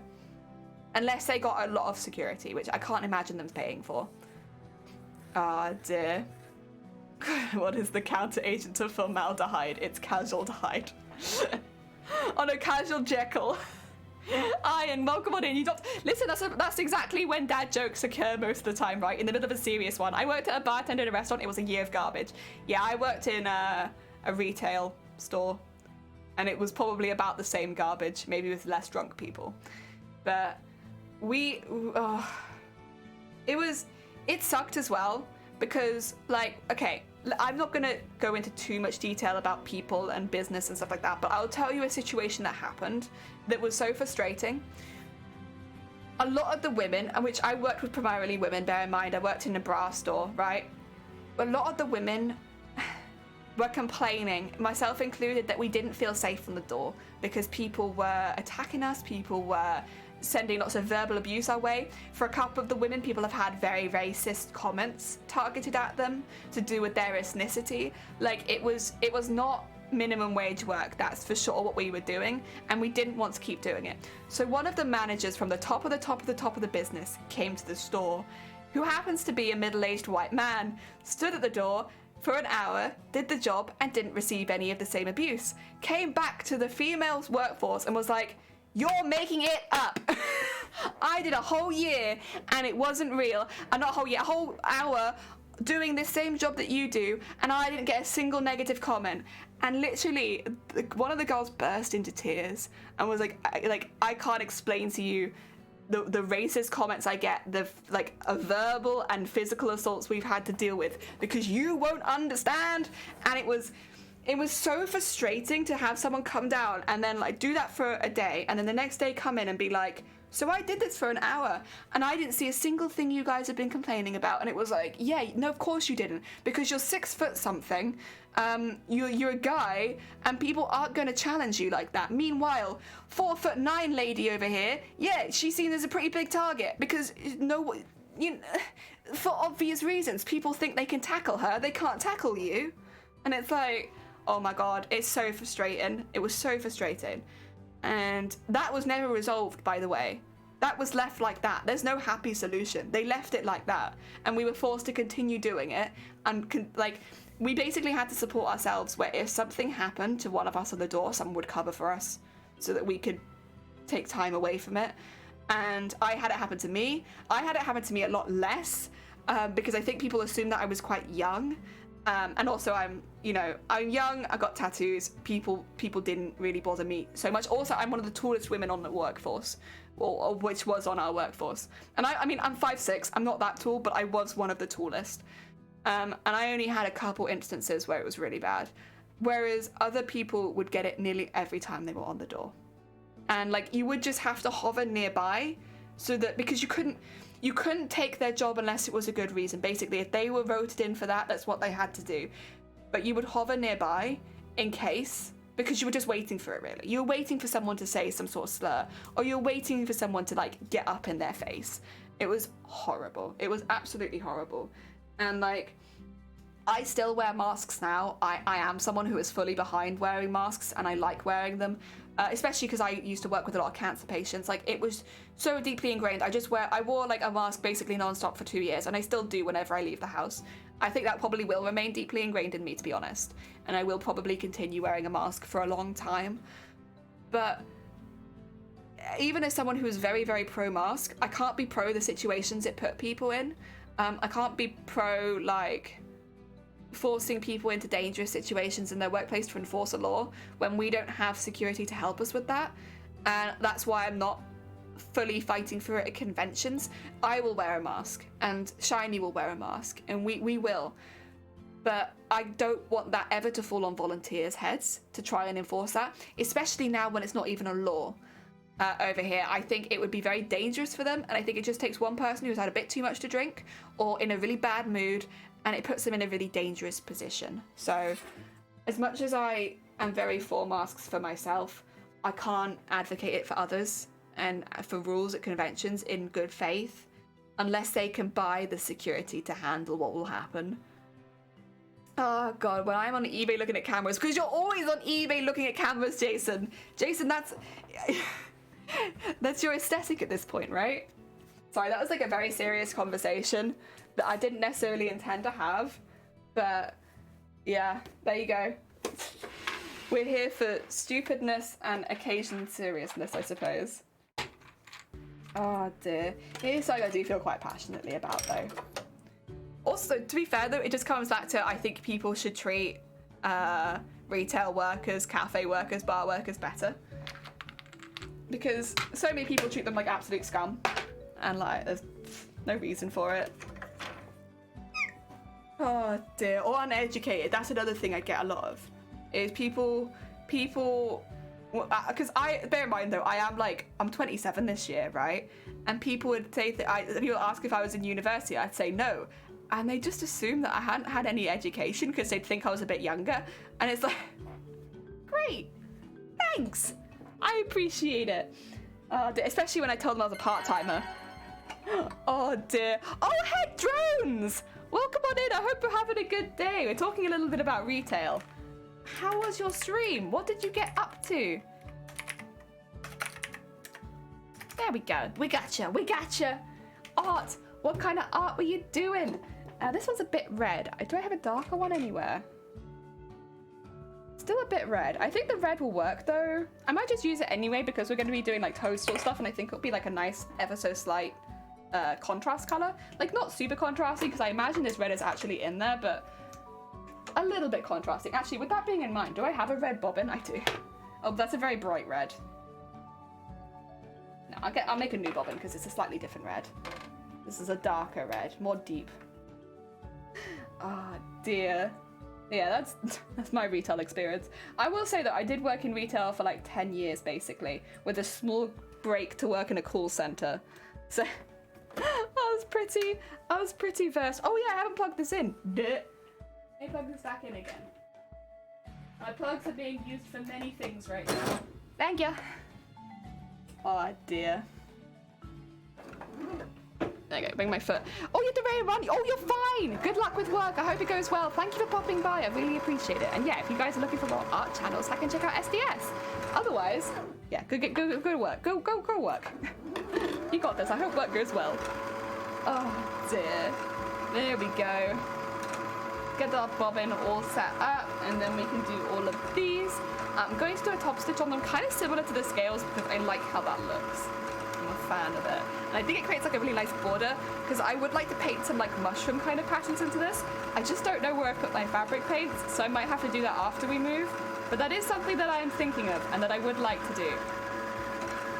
I have plans, just not the current stuff to execute the plans.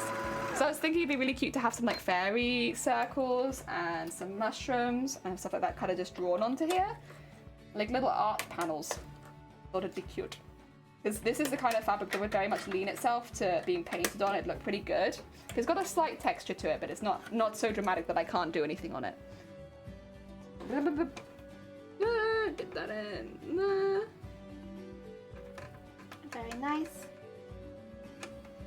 And through there. Pull up the bottom one. And then... Right! This should all be ready.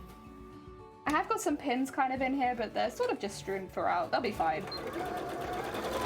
I'm going to be sewing about 1 centimeter from the edge. So it is quite a big border, but again, I'm going to be making a border through this. I also really don't need the stitches to be that close together. It does this a lot where it puts me on really, really close stitches, but I just don't need that. Close stitches are fine, but... Oh. There you go. I wonder if maybe my needle's a bit blunt. You can see it moving the fabric just a little bit. It's very subtle and it's very manageable. I don't know if I bother moving it though at the moment because obviously I'm not going to be using my sewing machine. It feels a little blunt. It feels just a little blunt. I don't think I changed it for a while though. You know what will probably happen? It will probably snap. And then I'll have to change it. I'll be forced to change it. Go. There. I will have to trim this a little bit as well because having it with such thick borders at the corners will become a problem. But we can get to that when we get to that. It's not too important just now.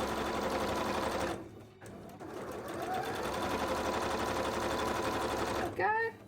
Take that needle out because it's going to be kind of in the way. Tension's my biggest struggle. I have no idea how to control it. It's all blind luck of it. I've had my tension at 2.5 for years. And instead of moving the tension, I move other things because I also agree the tension is an absolute pain in the ass. So what I do is I put my tension at 2.5 and then if, for instance, the material's a bit thicker, I'll just make the stitch width much higher. Because I find it easier to logic that than I do with the tension. The only reason I will change the tension is if I'm having a lot of feed issues. Sometimes with like really, really thin chiffons and stuff like that, it might gather a little bit and then I'll change it. Other than that, it's 2.5 for everything. And I just change the stitch width. Is that the proper way of doing it? Probably not. But that's how I've kind of always done it. And it means that I only change the tension like once or twice a year. Oh, hello. 2 seconds. I think that might be my package.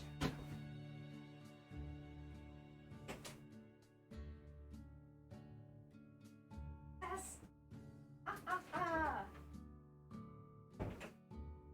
It is the package. Right. 2 seconds. I'll finish sewing this one and then I'll grab it. These are my samples that I ordered. Is this the OG jellyfish farewell stream? It is! Goodbye to OG jellyfish.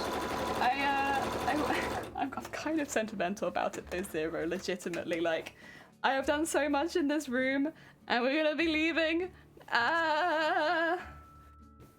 That's gonna be okay. Right, speaking of okay, I'm gonna take a quick brief break from sewing to show you some samples because I'm very excited about these. I do have to be a bit careful because of course my address is on it, so I'm just gonna be holding it upside down as a proper streamer would. So I ordered some sequins. I did also order a lot of samples. I hope, what's this? I'm gonna say, I hope there's some kind of label on the samples. I think there will be. Just so I have an idea. Oh, there's a lot in here. Oh, some of these feel really weird. I guess that's to be expected. Okay, so this is from Minerva. Minerva's an online shop that does fabric. I do get a lot of fabric from them because, you know, yeah, it's pretty good. I've streamed 45. I don't think I've streamed that much. I don't think so. Can I find out how many hours I've streamed? Because so far I've only streamed from this house. Is there a way to find that out?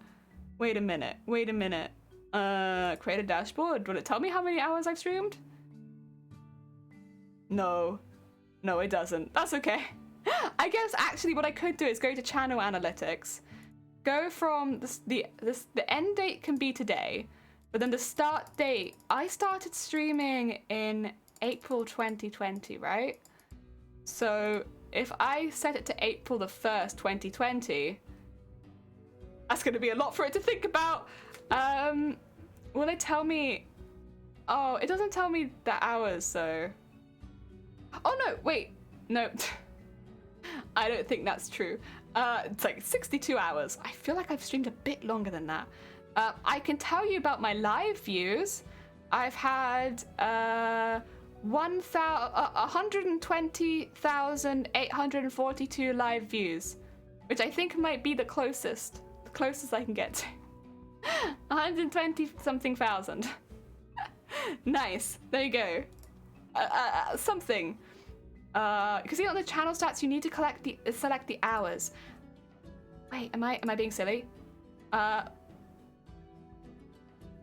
per hour, max views, live viewers, minutes watched, time streamed. There we go. Ooh, 1,949 hours. We're nearly at 2,000 hours streamed.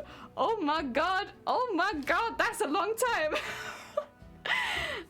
Dude, my sewing machine is handed down from my old boyfriend's mum and pretty basic. Okay, so if it's having issues with the bobbin, it could be the material you're using is difficult, but most of the time it's just that sewing machines are really finicky and there's really no rhyme or reason as to why they work or don't work. It's just that they're butts and they fight back. So this is one of the white meshes. This is a little rougher than I thought it would be. I think this is the veil mesh, but it kind of feels a bit rough. It's got a bit of stretch in it as well, which I must say is not my favorite, because I'm going to be putting this potentially into a machine, into a embroidery machine. Something else. Oh, that's the other thing I bought. I bought sequins on a string because I can take them off the string, and that way I know all the sequins are the same. I bought a few sequins. I got some silver ones. They were just very cheap, so I just bought them. These are snakeskin ones. Why not? Who doesn't need more snake skins in their life? I am curious about this one. This is the other neck, I assume. Ooh, I want to wait for the rest of it. So sequins can go to one side because honestly, I'll just pack those up for now. Oh, that's really stretchy. Ooh, I don't know if that will work either. I really hoped one of these would work, but they both have like a one-way stretch. Okay. So yeah, this is the dress net, this is the tool. This one feels actually a little bit better, but oh, that stretch.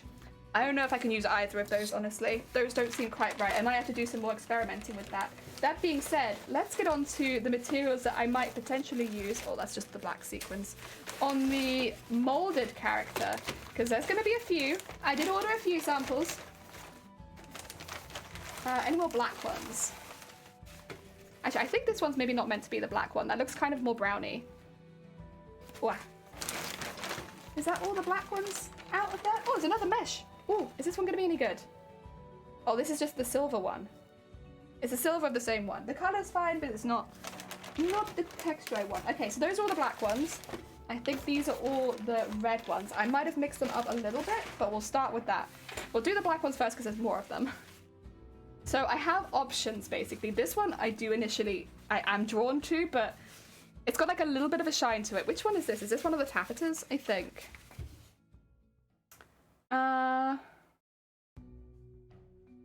It doesn't say. I'll have to check that online. It feels like one of the taffetas. So you can kind of see purple coming out of it. So this is black with undertones of purple, which I really like the idea of it not just being black. The thing is, it would be more difficult to paint this, and also it's a bit more shiny. Less shiny even than I thought it would be. Because it does catch the light, but it's not like really obvious.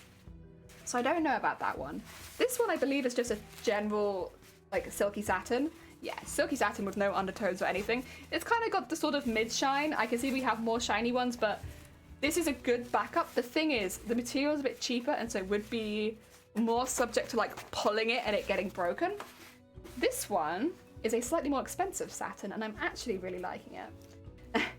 It's got like that good shine on it, which makes it look a little bit wet, but it's not completely shiny. So I could color in areas to like choose where the shine is. It's a bit plain is the only thing, but I could always maybe use two fabrics and like merge it up a little bit. This looks like the plain black taffeta if I had to guess. It's got that same kind of grain to it. I actually really like the grain on that. In fact, I kind of like the grain on both of those. Like, it's a little different, but it might look good together. I remember having a parcel in my letterbox. Oh, get your parcel, heck yeah. Ah, dear, you could have double the time stream. Oh, bless you. Thank you. The thing is, I have very little else to do. This is Definitely like a more PVC-ish style. It's actually really thin though. It doesn't really have too much stretch, so I could use this. This is very shiny, is the only thing. Does it say what this is made of on here? I don't think so. It's just PVC black, yeah. I like this actually, but I imagine the whole costume being made out of this would be distracting, I think.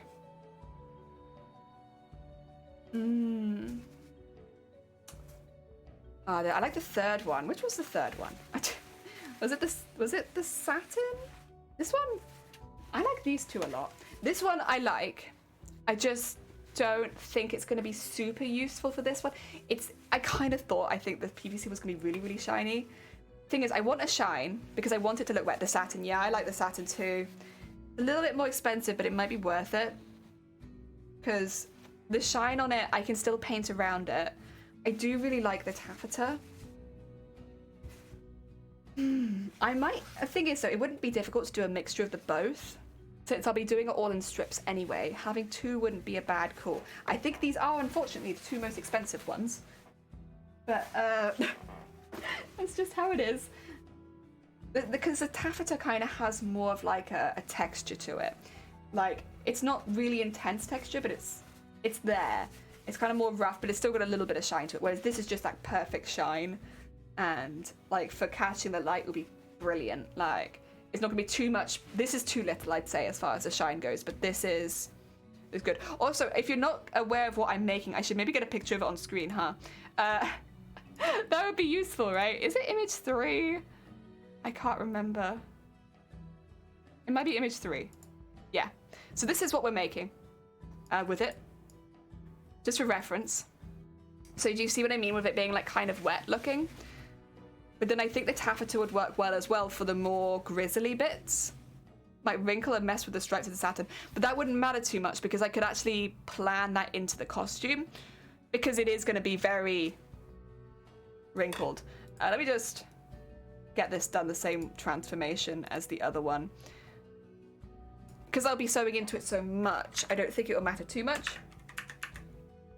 Oh, that's 299.98, 200. And then 200. There you go. Just so that... No, there he is. The other things we've got, I'm going to put these two to one side for now because those are my favorites. This is for the guts underneath. I have got a few taffetas because I felt like the texture would work really well. But I did also get... I think this one is on the wrong side. Oh no, it is on the right side. It's a really unusual one. What is this? It feels really silky, but it's not silk at all. It doesn't have a description. It's just a random polyester, I suppose. The colour of this one's good, but I'm going to say the texture of it's all wrong. Like, the texture's not right. So this is the more brown taffeta.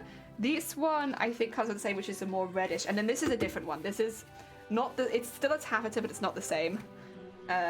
This is more like a lining one. So, honestly, I think this is actually a really good colour. Oh, Goliath, it's a challenge and a half!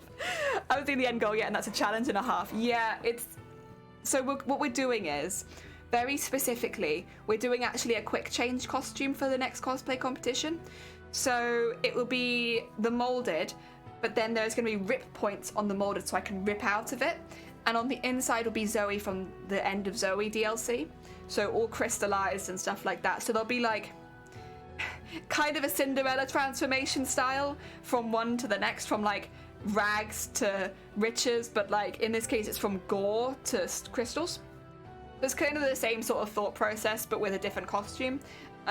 We've been working really hard recently on like all of our concepts and getting all of that drawn up, but getting fabric samples is good. Okay, 2.5 challenges. I don't know, have you seen Zoe though? She's so pretty. I feel like I do have an image of her, but I don't remember which image it is, and if I get the wrong one, it's going to be messy. Is it this one? Oh, it is. Brilliant. So this is Zoe. I'm gonna rotate her. There you go. This is Zoe. This is the costume that will be underneath. So it's a very small costume comparatively, but with a lot of intricate detail. So they're gonna be like really opposites. but they're both from the same franchise and they're both like within the same stuff. They're both infected as well. What I'll probably end up calling this is the infected Resident Evil 7 costume, because just to not spoil what the transformation is, and both the molded and Zoe would be described as the infected, right? So the plan is, you know, get on stage, wobble on with the molded suit looking terrifying and disgusting and dripping wet and all that kind of stuff, and then do a quick change to Zoe. So in all the crystals and white underneath. So I really like it as a concept because the colors are so dramatically different. The vibe of both of them, like the molded is almost made to be as grotesque as possible, whereas Zoe's is very, very beautiful. So it's like the nice color change, or dramatic color change, the dramatic theme change, but them both being in the same game and like being part of the same thing. It's like, I like it. It fuels the designer in me. I like it a lot. So it'll be a bodysuit, basically. So what we'll actually have is a mesh bodysuit that's like stretch, but there'll be places with no stretch in it. So that's going to be the real complicated part, is wherever I do the embroidery and 3D printing and stuff like that, it will stop stretching, which means that we'll be very much planning where the stretch is and where the stretch isn't to make sure that I can still pull myself into it. The hands will be separate, the face will be separate, the wig will be separate, and the shoes will be separate. Everything else will be part of the same bodysuit. So for instance, on the legs, I always have to make sure where there is a strip where the crystals are not covering. Thankfully, you don't really see Zoe from behind, so I can kind of just assume that it's covering the front of her thighs and not the back of her thighs. That way I can leave like a gap for the stretch mesh to still do its job when I'm getting into the costume. And like for instance, around the knees, honestly, Zoe's design is very indicative for cosplay, which is really good. The knees are left blank, as are the ends of the elbows, which means all of the bend points I don't have to put embroidery on, and I would still be 100% accurate by doing that. So there are a lot of benefits. Like I can have the gloves on separately, and that means I have a lot of this arm as stretch, which means getting into it. The bit at the front part of the arm, that's the bit that'll be the most difficult to get into, but because I can have the gloves separately, I don't have to put any embroidery on this section, which means I should be able to slip through nice and easily. It doesn't matter if the top part doesn't stretch as much because it's already the larger part. Does that kind of make sense? I hope that kind of makes sense. Fortunately, I do have quite a lot of background in making bras and like lingerie style pieces after last October. So although it's a fabric that I don't work with very much, I do have quite a lot of experience with it. It's just a lot now about deciding the materials. I am going to trim them into smaller pieces, but I do want to keep them attached to this for now. I really like this one. I didn't think I was gonna like it that much, so I was like, it's more browny and I'm just not sure, but like when I look at it, that actually to me looks like a perfect match for some of the innards. Like I do believe some of them still need a slightly more red color. This one I think is too red, it's too bright, but these two, like the brown into the dark red, I think work really well for the guts, because you have the slightly more darker areas with the more highlighted, which are more browny, that I can then embroider red into. I kind of like that. What's your plan for the back closure? There will be, on Zoe you mean? Zoe will just have a beige black closure that I will do embroidery and detailing around. The back closure shall go from the very top of my neck all the way down my body. So it will stop probably after the butt. It would go over the butt as well. That way I can get more embroidery around that bottom section because there's a lot around there.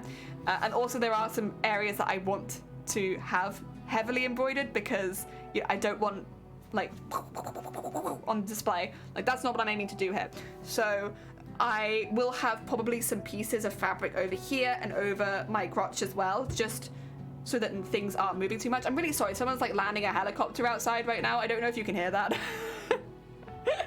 Oh dear, managed to drop one portion of mousse and chocolate on the floor. You don't want it anymore. You know what, Felita says? Sounds like you need to order yourself a nice something. You still needed to try mousse in a cake, right? So maybe order yourself some mousse cake. Me, I cheat and just do the back embroidery as a separate panel. It sews onto the side seams and pulls across the back. Ooh. I could do that. I could do that.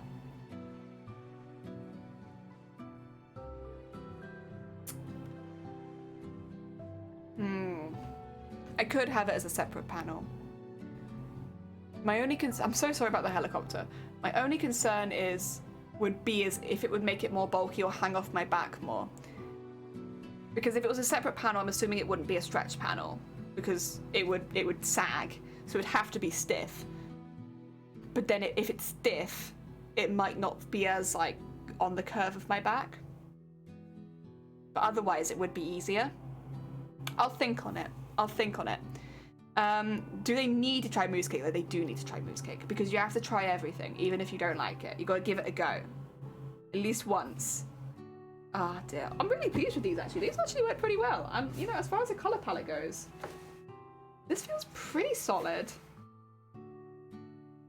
A shame about the tool. Otherwise, I'm pretty happy. You could bone it. I could bone it. Will I need to bone this one? Honestly, though, I actually probably will need to bone this one. Thinking about it. Let me just... If I wanted to pull in underneath the bust, one of the easiest ways to do that would be inbuilt bra and then boning. The thing is, if it's being boned, I want it to be evenly boned around the whole thing. You can't see it in this picture, but she has a gap on her left side, like a really big gap in the infection, which would mean that I wouldn't be able to bone it very much at the front without going over the bit that's meant to be plain skin. But it would be the easiest way to make it tight underneath. Gah! This is where our build book comes in. I don't know if you've seen this before, but we have been working on this. This is our concepts and like how we're doing everything. So like, some of them are more ideas in concepts. Some of them are more like just like drawing out kind of the infection and starting to get like an idea of where it's all gonna be. But we did have... That's the LED ones. Yeah, so this is the gap I'm talking about here. This is going to be the bit that's a bit difficult to bone around. My thought was that incredibly horny, incredibly dark. My thought was that if I paneled this as if it wasn't a stretched fabric. So if I panel this like it's not stretch. So I have under the bust panels, I have over the bust panels. It would be like a very intense shirt, but like if I make this out of a not stretched fabric to start with, at least the body piece, I don't need to do the legs and the arms, but the body piece out of a not stretched fabric, I can then cut those panels out of both stretch first and then go over the top of the stretch and the non-stretch, because that would help thicken up those areas with like a more white as well. And then so what I almost have is like a shell over the top of my stretch, but my stretch is cut as if it is not a stretch fabric, so that it's very, very conducive to my body, so that my body should just slot into it. And then yes, it can move and stretch and stuff like that, but the stretch will be more then for movement rather than for how it looks. Because if I just cut a panel out of the stretch, yes, if it's just like here, it would sit on my body, but then I wouldn't be able to do any of the embroidery over the top. That's the current plan. And it'd probably be very comfortable, which would be nice. I could roll around on the floor in it and nobody would even know. It'd be great. But we're still pretty early in the planning stages, honestly. We're getting there. I am happy with these ones. I'm going to pin these ones together so I can check these online afterwards. Also, do you guys want to see some snakeskin sequins? I didn't even know they did these. I got them for the outside of the molded, to be fair, but like, I might just use them for fun. Snakeskin sequins. Oh my god. Where do I put them? Here they are. I should have got more of them, honestly. I got the least of them because I was like, I probably don't need snakeskin sequins. Like, this probably isn't that important. But like, they're fantastic. 2 seconds, let me get rid of the pictures. I don't know how well you'll be able to see it. I might have to take you to the other camera. But like, they have it like printed on them. They have like a snakeskin on them, so they're not quite so shiny. Let me take it to the face cam, actually. It might be easier to show you. Oh, it still wants to be a bit blurry, doesn't it? Can you see it at all? I hope you can see it. It's like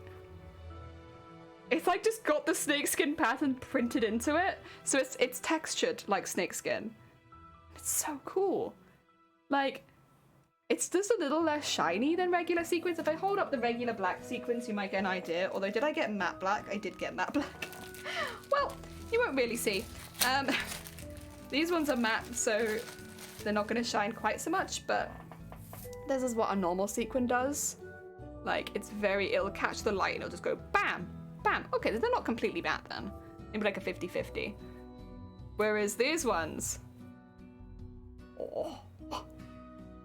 Look at that! That's so cool! What I will be doing is the same thing that I did with Mateus. I'll be taking all of the sequins off the strip and putting them into little pots so I can sew them in individually.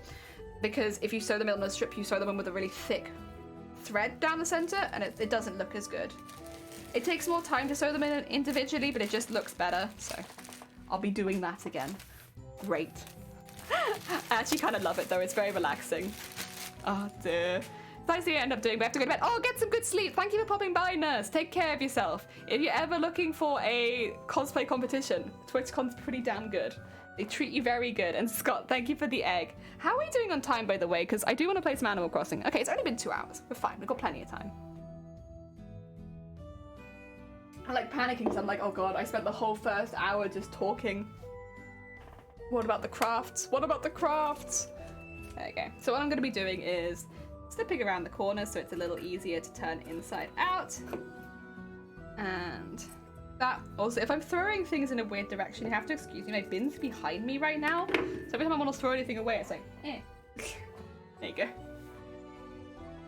Oh dear. Oh, I didn't throw the other fabric away though. That's gone to the side of the bin, on the floor. Don't worry. I don't just throw things away like that. I have to make a proper decision on whether I want to or not. So even the ones that weren't quite right, although I am missing the bin a fair amount. There you go. That's better. So these will all get turned inside out, and then we'll do a top stitch on them, and then when I find my paint, we will paint on them. But for now, top stitch. Oh no. There we go. And in there. These are big enough that I can just stick my hand down them, which is nice. Oh yeah. I'm so excited about this next costume. It is going to be really fun. It's going to be a bit mental for a few reasons, but like I'm excited about it. It's going to be like a really fun challenge. The main thing to overcome is going to be the quick change aspect, because both costumes individually I'm pretty confident that I can make, but the quick change is going to make it a little bit more difficult because it can't be a standard quick change. So when you look at I think I've explained it before, but I'm happy to explain it again. With quick changing in conventions, there are a few rules you tend to have to follow. One of them is that you can't have your costume just on the floor on the stage because it's a tripping hazard. So for instance, costumes where you rip one off and there's another one underneath, that's fine, but it has to stay attached to you. So if you just rip it off and put it on the floor, some conventions won't allow that into costume competitions. Not all of them, but some of them. Because it creates a tripping hazard for yourself, and just for health and safety measures, they don't want you to be doing that. So that's one thing to keep in mind, is that it has to stay attached to me, otherwise it might be against the rules. Not that it can't come off, but on the stage it can't come off. So it has to continue being attached. With that in mind, a side rip is like off. You can't do that. You can't have the side rip because that comes off completely. And then the more common one that you'll see for quick change is like Cinderella style dresses, where a lot of the dress is bunched up. So for instance, it's like in little sacks. So that you rip off the top part, it falls back into the dress, and then the rest of it falls out underneath. That's a really common one, and that's a really good one for quick changes. However, it won't work in this case because both characters have legs. And so I can't do it as a skirt because the characters don't have skirts. Both of them are in like basically bodysuits. Very, very detailed, but like they are just bodysuits.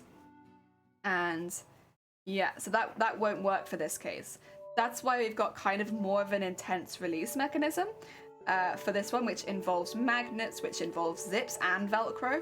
It's because getting in and out of this costume quickly is not quite so easy as some of these other ones. So to get around that, instead we're using slightly more unusual methods and having to use like a few of them. So the way that it will work is basically I have 2 zips on my legs which are hooked under my feet, so that I have the costume hooked under my foot for the pressure on the zips. Because my arms are pretty small, they can probably move around inside the molded without too much issue. So I reach down, pull up the zips on my legs, but the legs should still stay attached because I still have my foot hooked into the bottom. So pull that up, and then once the zips are out, I can reach through the center, push the arms behind me, push the rest of it off me, slip my feet out, and then there's magnets either side of the leg gap so they can come together and become a cape at the back.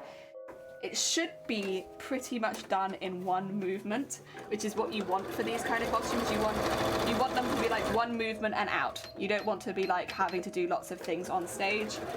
So just a quick switch. But I will have to do some tests because it is a little bit more difficult.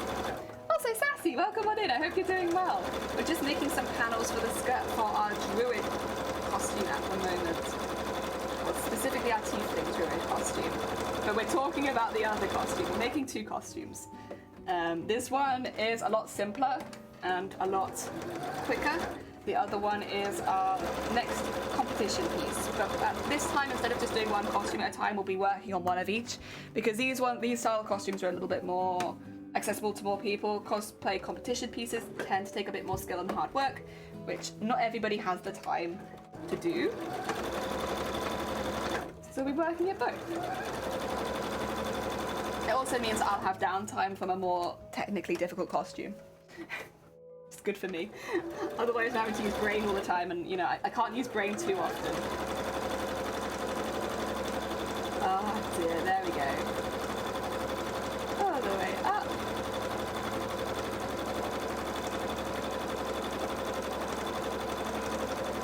There we are. Okay, that all the way to the top. Doesn't matter if it's a bit folded over the top because you won't see it. There we go. Very nice. One. We have 5 of these to make. What I'm going to do as well, actually, is just pin them onto here. And you can kind of get an idea of where they'll be. Actually, they'll probably be a bit higher than that, but we'll leave them there. Oh dear, good, it's good to see you. I'm good, I'm glad you're doing good too. This is, by the way, Sassy, you might tell by the title, the last sewing stream we ever do in this room. Because after this stream, I'll be packing up my sewing machine, getting ready to move house. So after today, there'll be no more sewing streams in this room, ever. Which is, it's quite a dramatic feeling, for me at least. I know not everybody else is as attached to it, but for me, I started streaming in this house, and I've done so much fun sewing and I made so many cool outfits here that I feel kind of sentimental about leaving. It's a bit silly, but like, I still feel it. I'm just like, wow, we did so much here, and I'm gonna kind of miss this space, even though I know that I'm going to a better space eventually, once all of the loft stuff is fixed. Even knowing that, I still feel like I'll miss this place a little bit, with its awkwardness and its very janky setup. I'll miss it. Right, let's get that under there.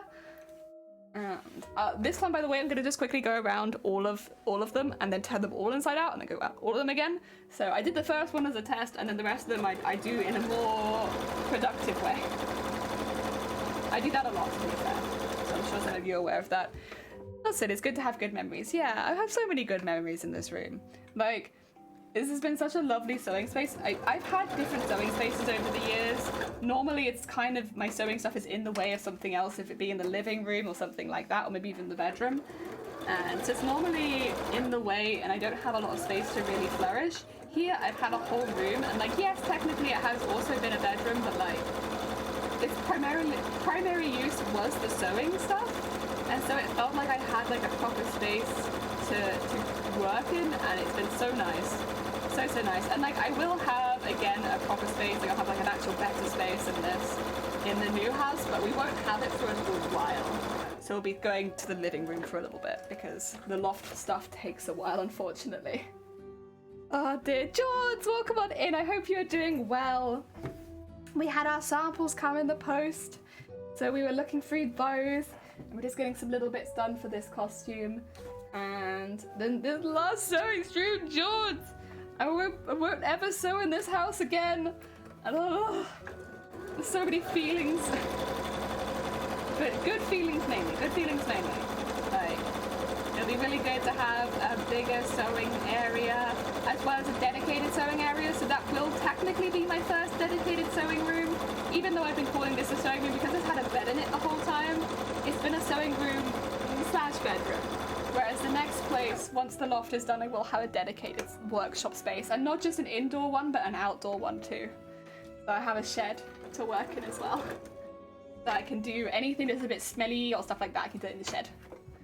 That's one good memories, really, really good memories. We found out I've streamed nearly 2,000 hours in this room, which is kind of a lot. It's kind of a lot. I think it was 1,940 something is the actual number. But like, you know, it's close enough that I think I can round it up to nearly 2,000. Yeah, nearly 2,000 hours streamed in this room over the last couple of years. And honestly, it's been great. I've had a really good time.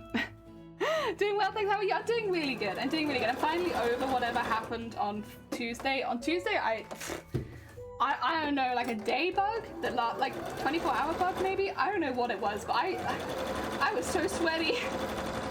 I finally got over that, thankfully. Luckily, that was mainly my only symptoms. I had a bit of a headache, my throat was a bit sore, and I was really, really sweaty. But like other than that, I was okay. And I never tested positive for COVID. I'm now completely symptomless, so I guess it was just like some kind of bug. Bit weird, but like, okay. I guess I've been quite busy recently, so maybe my body was just tired and gave up on trying to protect itself. Oh wow, yeah, it's a lot of hours. I was actually looking at some of my stats earlier. I wonder if I still have it up or if I got rid of it. No, I have it up, so I can I can see. The thing is, some of them are going to be a bit off. Like the follows is off because I got bot followed a few times, so like that's way higher. But it's like that's not how many follows I've had from actual people. It's really, really cool. I can I do this? Wait, what does that mean? I don't even know what that means. Oh no, some of these I'm confused. Unique viewers, there we go. I've had 43,000 unique viewers, which is kind of mad. 43,000. The live views really gets me. 120,000 live views. Like that's kind of crazy. I don't know. I just Jesus. Yeah, there's some really interesting ones. Wait, can I see ad breaks? There's been 15 minutes of ad breaks because I never put them on my stream in the entire 2 years. Notification engagements. 2,600 notification engagements. Heck yeah! Oh dear, I don't even know what half those stats mean really, but it's cool to see them, and they're all lots. It's like, hell yeah, we did a lot in this room. Oh dear.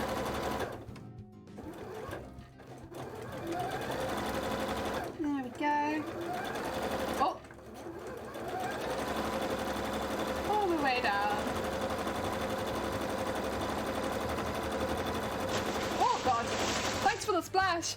Rotation! Welcome on in. Thank you for the follow. Thank you to everybody who's followed today as well. I really appreciate it. It's helping us get closer and closer to our follow goal, which I am genuinely so excited about. I think it's going to be such a fun, stupid stream. And yeah, we're going to do basically Twitch makes my cosplay, except it's me making a cosplay and everybody in chat is working against me. It's going to be really, really fun. I'm really excited about it. I hope it goes well. If it goes well, we might make it more of a thing, I guess a monthly thing, because I have the time at the moment, and like honestly, it sounds really fun. I just hope that it is fun in practice, but I think it will be. Oh dear, heck yeah. Oh, thank you, John. That's very kind of you. It's just kind of crazy that it's that, like that feels like a lot of people. Oh dear. But no, I'm very nostalgic about the stream so far, but it will be good because when I moved in here, although I did want to stream, I didn't necessarily want to stream immediately. I was like, I'll start streaming in like a few months time kind of thing once I've settled in this house. But then of course, knowing that we were going into lockdown, that I went straight into furlough immediately, basically. That I had nothing else to do, so I was like, well, you know, I was gonna stream in a few months, but I might as well just start now, which meant I kind of had a really, really janky setup. and I never really changed that janky setup that much. Like we changed to a computer rather than a laptop, and so some little things have changed, but like the general setup of the room was never really that good for streaming, and that was fine because this was never going to be a permanent place. But it would be nice to be able to go somewhere that I've laid things out with streaming in mind.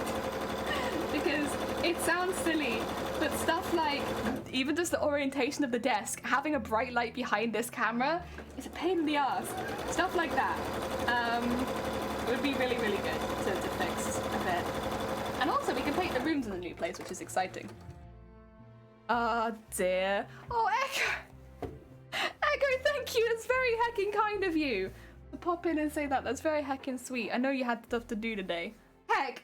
Thank you. That's very kind. Honestly, it's been so fun. Like, we've done so many fun projects, and like there's a lot that I still want to do, which is good. I think that's a good position to be in. Like, there's still stuff that I would like to try out. Like, for instance, the 3,000 follower goal would be really fun. And there's a lot of other things too. And of course, we still have to make more songs. Can't forget that. So there's a lot that I still want to do. But I also would actually like to win a cosplay competition at some point with this costume we made on stream. It doesn't necessarily have to be TwitchCon, but I would like it to be about that kind of size convention. Listen, I still have the goal. I want to be World Cosplay Champion one day. I remember when people started coming into the chat for the first time, and I don't remember who I said it to. It might have been Zero. But I told them, they asked what I wanted, and I said I wanted to become World Cosplay Champion, and they were like, wow. Lofty goals much. But I still have the same goal. I still want to be World Cosplay Champion one day. I know that I still have a lot of stuff that I need to get better at, and a lot of stuff that I got to stop cutting corners with and stuff like that. But listen, I've had one goal. I still have that one goal. One day. Probably not so soon, especially since I'm like aiming to enter TwitchCon, which, don't get me wrong, nothing wrong with that, but TwitchCon, I don't think that counts as World Cosplay Champion. I think I have to actually enter like Worlds to do that one. Listen, it's good to have big goals. I believe in you. Thank you. I also believe in me one day that I will become good enough to do that. But it just takes a lot of practice, and that's kind of what we've been here doing for like 2 years. It's doing lots and lots of practice and getting better and entering competitions and losing and getting feedback, and we'll enter more competitions. We might lose, but we'll get feedback and we'll keep getting better and better and better until I have to win, because I'll just keep getting better, right? Oh dear. One day. I guess I could also enter the Ultimate Online one, since that is a worldwide one too. I guess there's a couple I could enter if I won that I would feel like I'd achieved my goal.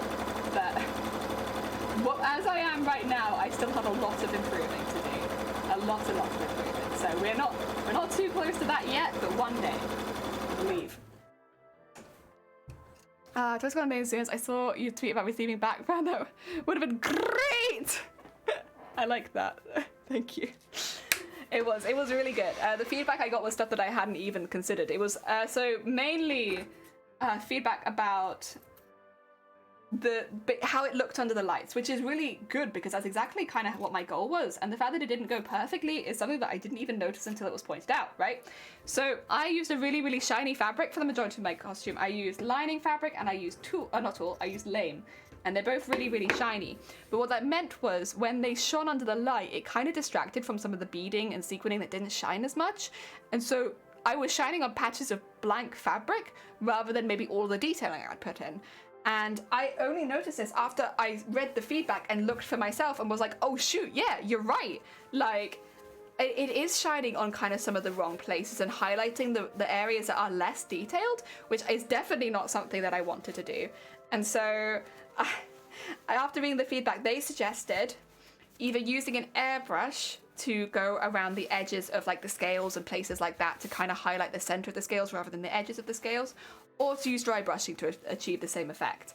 And it wasn't even something that I thought of until I read that, and then as soon as I read it, I was like, yeah, that makes so much sense, and that is something that I can pretty easily do for the next costume, since I'll also be using another very shiny fabric this time.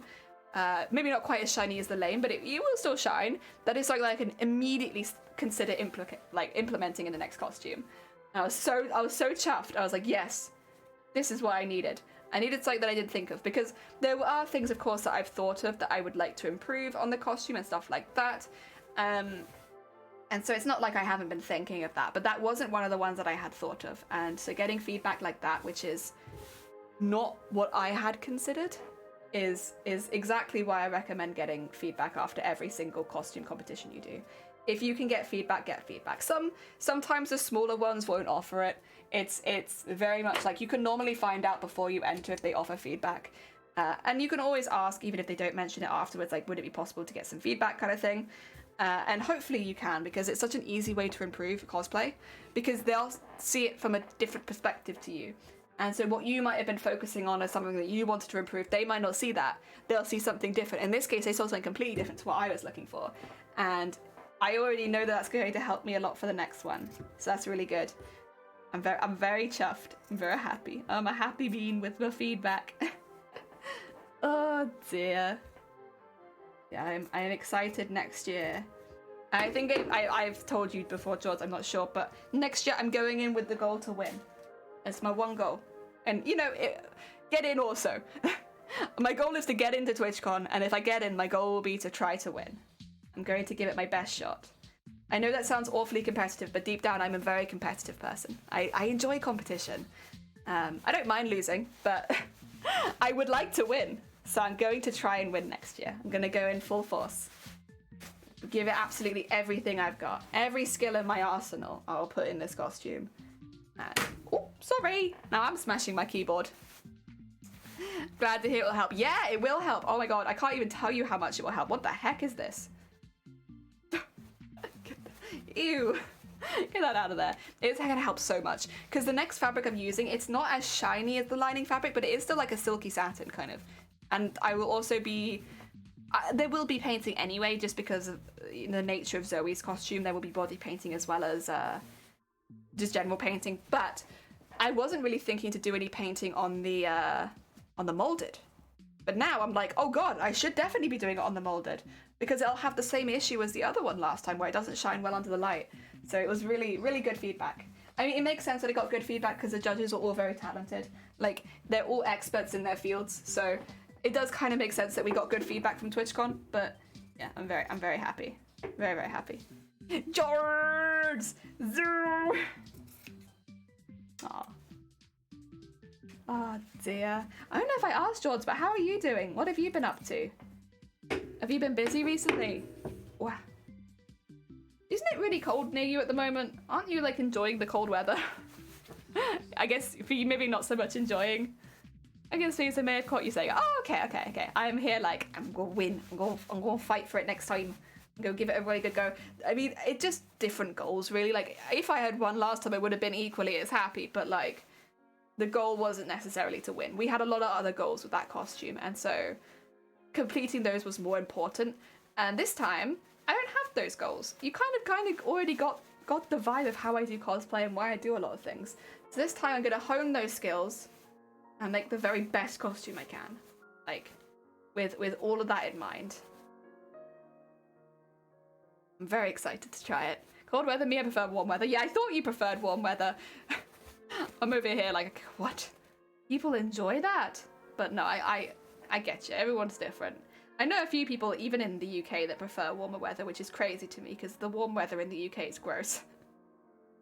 But, oh. Personally, I'm a cold weather bean.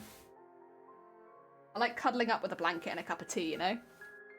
Like, cold tea is good too, but I like a nice hot cup of tea in the winter. Go. And get that in there. Doesn't really feel like the pin that I want. That, you know, it's bent, but it felt better, so there you go. Oh, speaking of tea, that's fair, everyone's different. Yeah, frappuccino. What the hell is a frappuccino slab? 11 degrees is about my perfect. It's not too cold, but it's not too hot. But bear in mind, over here we have very warm buildings, so 11 degrees outside is still like 20 degrees inside half the time.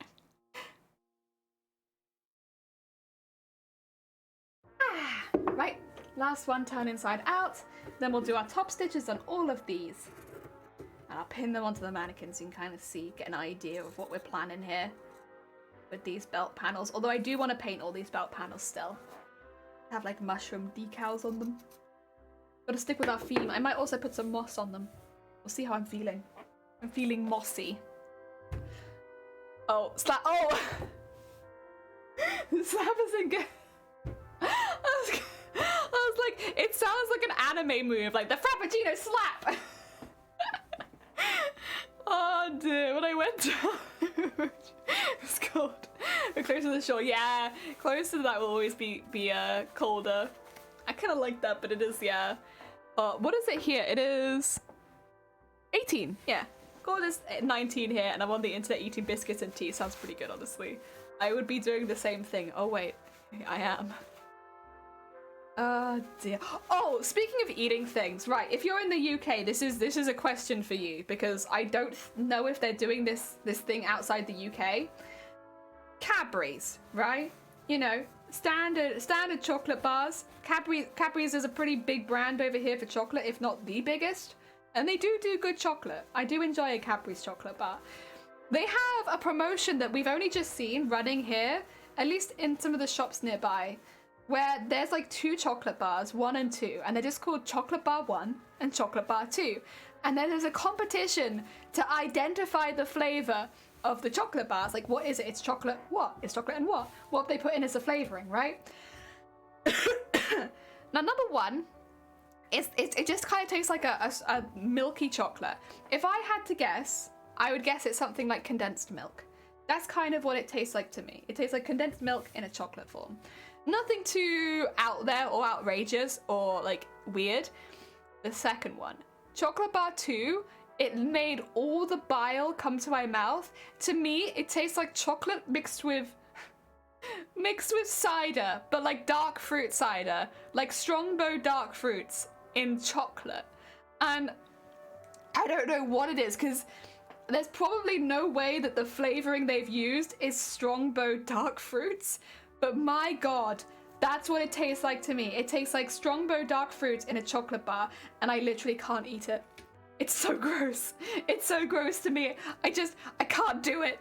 I had one bite of it and I was like, ah! I want to know if anyone else has had Chocolate Bar 2, because I had such a visceral reaction to it, and like, no, never again, never again. Oh dear, I've not seen this. I wonder if hopefully it's pretty, excuse me, over the UK at least. Let me have a look. If I do Cadbury's flavors, maybe Cadbury's, no, that's not bigger. Oh wait, is it? Mystery Bar, Cadbury's Mystery Bar. Okay, I'll put the .co.uk so you can see this. This is where you can enter your answers if you want. So that's it. But I think they probably only sell them in the UK, if I'm honest. And buy Cadbury's Mystery Bars. Where do they sell them? Oh, you can just get on them here. They are quite big bars, to be fair, the big ones. Number 2 tastes like absolute dog shit. And I'm not joking. I can't physically eat it. We have other guesses of what it could be, just based on my reaction, because there are some flavors I really don't like. But whenever I smell it, I'm like, that's Strongbow dark fruits, and they put it in chocolate, and Feathered, welcome on in. I hope you're doing well. Feathered, have you seen this? It's Cadbury's current promotion. Going out on Sunday, I'll pop by the supermarket to see. Maybe dog shit's the flavor. Can I enter that as the answer? The answer, number 1, pretty good. Number 2, literal dog shit. But yeah, you can enter in the flavors on the bars and take a guess. I will select flavor Mystery Bar 1 and 2. Wait, are they both flavors? Okay, I think I'm gonna just make a guess, because you know what, I'm here. Condensed milk, I think. Because in my mind that makes sense, because that doesn't seem too egregious. The second one, however, dog shit. No, it tastes like Strongbow dark fruits in in a chocolate bar, and it's just like, it's so gross, and like I can't even taste it again to like verify it, because that's how like visceral my reaction to it was. It was like immediately like, oh good god, I can't eat this, it's too much. But yeah, that's yes. Oh yeah, my date of birth is today. Thank you. I really love it when it puts your date of birth as today's date. It's like, yes, I was born today. How did you know? That's me, born today. Oh dear. It's actually, there we go. And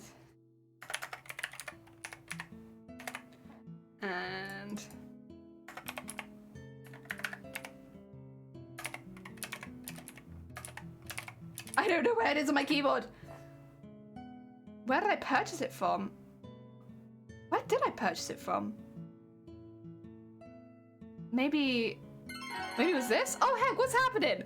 Oh no! Excuse me 2 seconds, I'm being stupid. Cthulhu, welcome on in! How is your stream suite been? Actually, I could ask you as well. Cthulhu, sorry, I know you've just come in from stream, but really quickly, have you seen the current Cadbury's promotion? Have you seen it? It could just be that dark fruits, yeah, but it tastes like cider dark fruits. Like, not just like a fruit mix, like fruit mix with alcohol. I like how it feels like dog shit, like you're I am a connoisseur of all types of shit. Have you been to my stream before? I know shit. Please, welcome on in. I hope you're having a good day. And Sasha, thank you for the look. Welcome on in. Oh dear. I agree. Do I want to get bonus clues? I kind of do want to get bonus clues. Okay. Yeah, there's an option about you can tick whether you want bonus clues. I do. You've entered. Did I get it right? Tell me if I got it right. I need to know. Was it literal dog shit? Did you make a chocolate bar out of dog shit? Tell me. I guess I'll never find out. Oh dear. I'm hearing already. You're fine, Sasha. Take care of yourself. Thank you so much for popping by. But yeah, Cthulhu, very important question. Have you seen the current Cadbury's promotion? And have you tried it?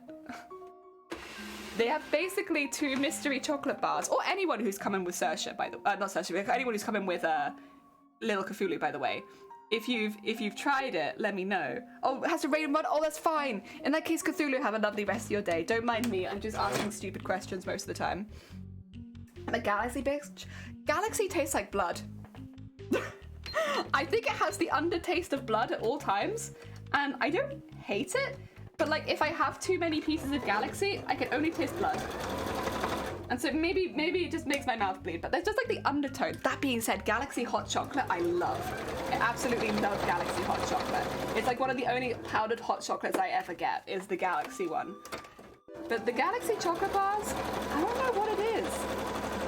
It feels like their appeal is mainly to the vampiric audience. Which tells me a lot about you, Robert.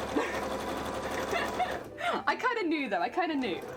I didn't want to say anything, but I had my suspicions, you know? There we go. Dun, dun, dun, dun, dun, dun. As advice of Galaxy to test out no other reasons for science. Blood, eh? Do you not think it tastes a bit like blood? Like, there's just like a slight aftertaste. If you have like a few squares and then you like have that sitting aftertaste, it's like, blood. I don't know. I'm sure it's not just me. Maybe I'm gonna Google this now. Does Galaxy taste like blood? Help. I think Galaxy tastes like blood. But I really like the Galaxy hot chocolate though. That's good stuff. I never noticed. All right, now I'm gonna have to Google it just so that I don't feel alone in this. But then again, I'll just type in Galaxy and blood. Because if I ask too much, I'll get what I ask for. Galaxy blood. Oh, wait. Oh, wait, no, there's a watch. Okay, Galaxy, I'll put taste. There apparently is a watch by a company called Galaxy that measures your blood. Okay. Oh, there's a whole article. All right, I'm happy. Galaxy center taste of raspberries, and some say rum, say astronomers. Wait, no, this is the actual galaxy. No, this is the wrong galaxy. Oh god, I'm getting some weird stuff. Okay. If I put... I don't want to get too close. Taste.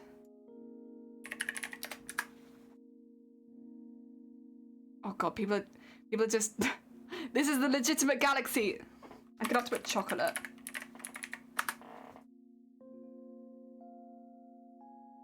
Oh, this is interesting, actually. It's telling me what the differences are.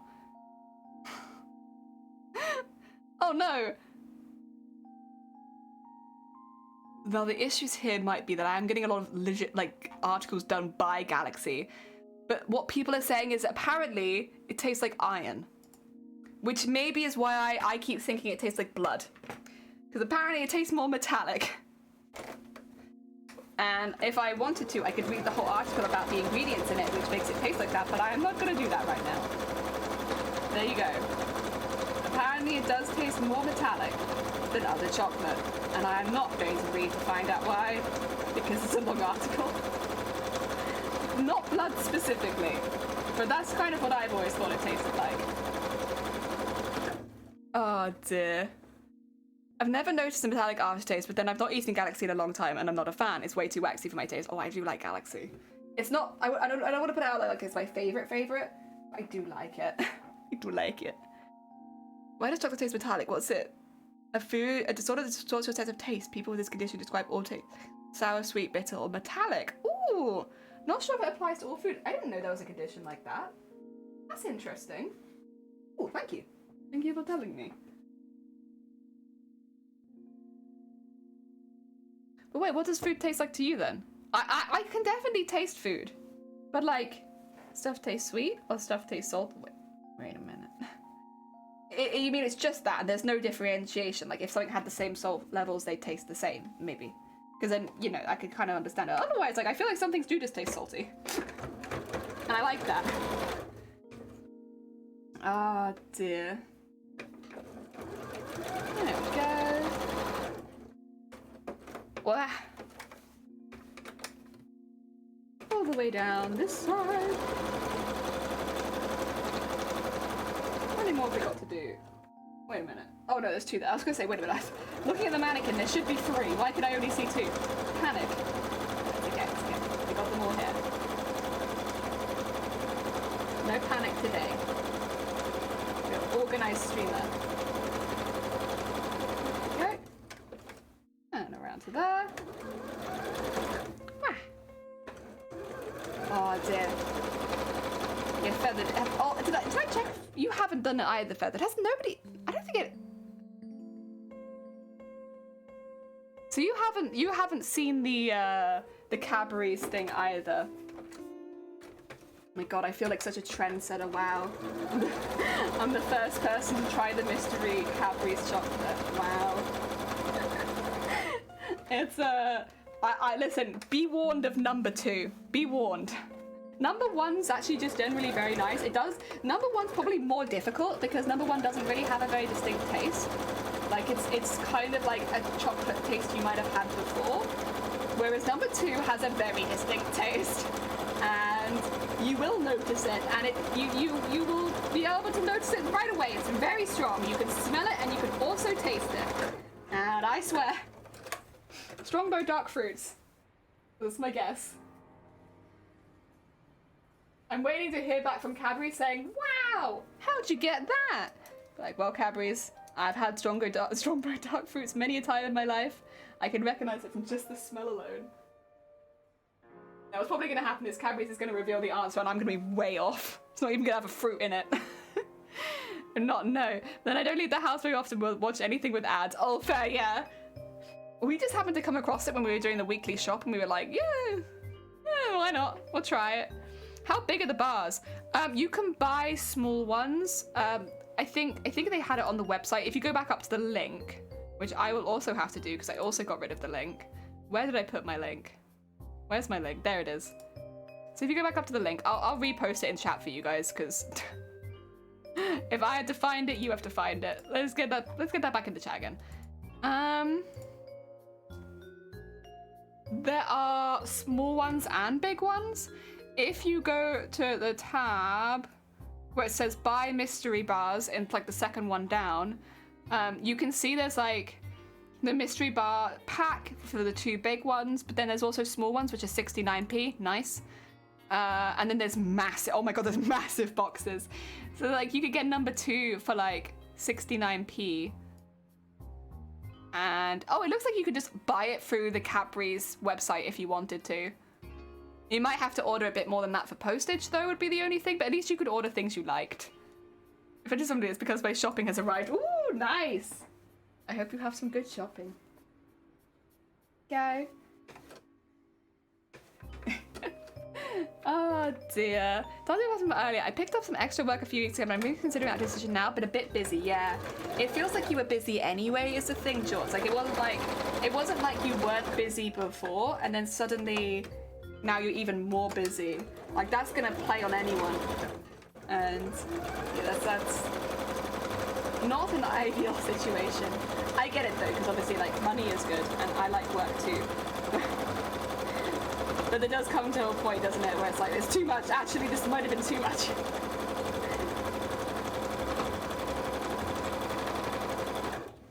Wah, there you go.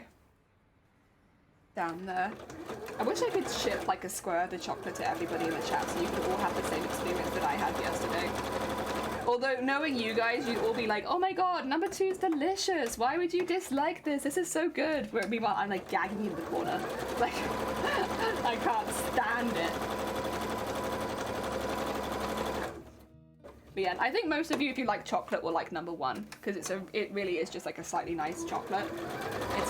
It's not got a really strong flavor. That's why my guess was condensed milk, because I was like, you know what? That is something they put in chocolate sometimes anyway, and it just makes it really creamy. So like, and a bit sweeter. And this kind of just tasted like a really creamy, slightly sweeter chocolate.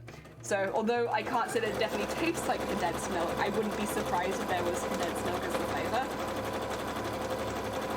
Because there's just really nothing that stood out about it that much, but it's a nice chocolate bar. Who buys a 36-pack of mystery chocolate? Someone maybe without the best grasp on life right now. Oh dear, that would be a very intense decision to make. There we go. Ad quote, number 2 has a very distinct taste and you will notice it's very strong. You can smell it and you can also taste it. Yes. Once again, me describing things 10 out of 10. Oh dear. It's really gross.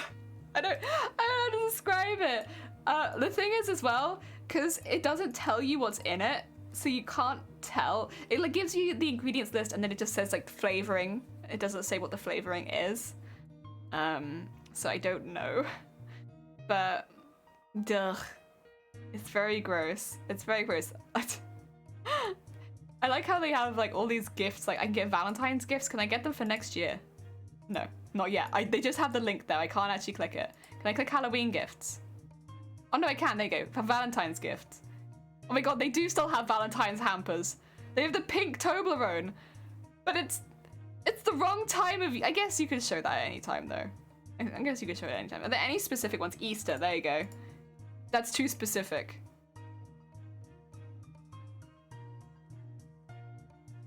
Can I actually buy these?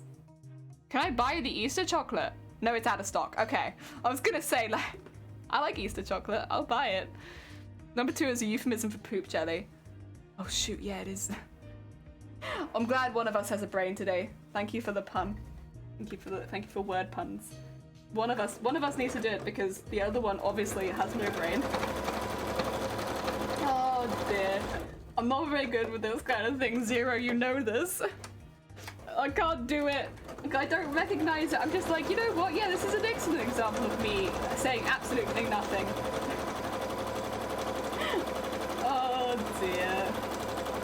To be fair, though, number 2 is... I just really hate it. Like, even thinking of the flavor, it's like... It's bad. But I bet some people will like it and then I'll think they're crazy. It's so gross to me. But number 1's fine. Number 1 is just like a standard chocolate though, so it's not like super exciting or anything. But I think it's a lot more palatable for people like me You think that number 2 is Hellspawn. Number 1 is a nice break from that. No? Oh dear. Emily, welcome on in. I hope you're having a good day. I don't know if you'll have seen this, but we're talking a little bit about the chocolate company Cadbury's has a promotion right now where they have 2 mystery chocolate bars and you have to guess what the flavors are. And we saw them in the shop and just decided to pick them up on the whim. And one of them's fine. It just tastes like standard chocolate, a bit creamier but nice. The other one tastes like absolute ass. And I don't know what they put in it, but it's absolutely disgusting. And honestly, it's kind of funny just how gross I think it is. Shiny ate it and said it was all right, but like I couldn't stand it. There you go. I'll get into the main camera. Obviously, this is not exactly how this is going to look, but this is sort of where it'll hang. It'll just be a bit closer to the body, like nipped in. God, baby. Oh, you're fine, Feather. Take care. I live in the US. I don't know about this. To be fair, you're not really missing out on anything because number 1 is a standard chocolate and number 2 is gross. So you've not really missed out on anything specifically, I would say. Like, it's proceed with caution level chocolate, you know? Like, I wouldn't buy it for anyone. I don't think it's that good. Like, and it's kind of expensive because it's under promotion. You can get small bars of it. If you're going to try them, I'd say get the small bars first. The number 1's pretty nice and you might get that again, but like, get the small bars. There's little 69p ones, yeah. Righty. That is all the sewing that I have to do right now.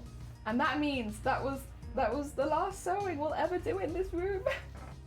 And then, I will still be streaming. I'm not ending stream or anything like that. It's just I'm not going to be doing any more sewing, and I am sentimental. I'm very sentimental. We made a lot of really cool stuff in this room. 16. I know. Cadbury's knew what it was doing. Cadbury was like, make the price 69p. Nice. They knew. They knew. So what I'm going to be doing is I'm going to be switching across now to do some Animal Crossing and have like a chill rest of the stream. That's the plan. So I should, if I...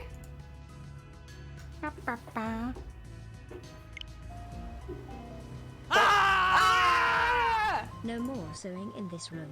Oh, George, no more sewing in this room. Thank you so much for the 100 bits. It's very kind of you.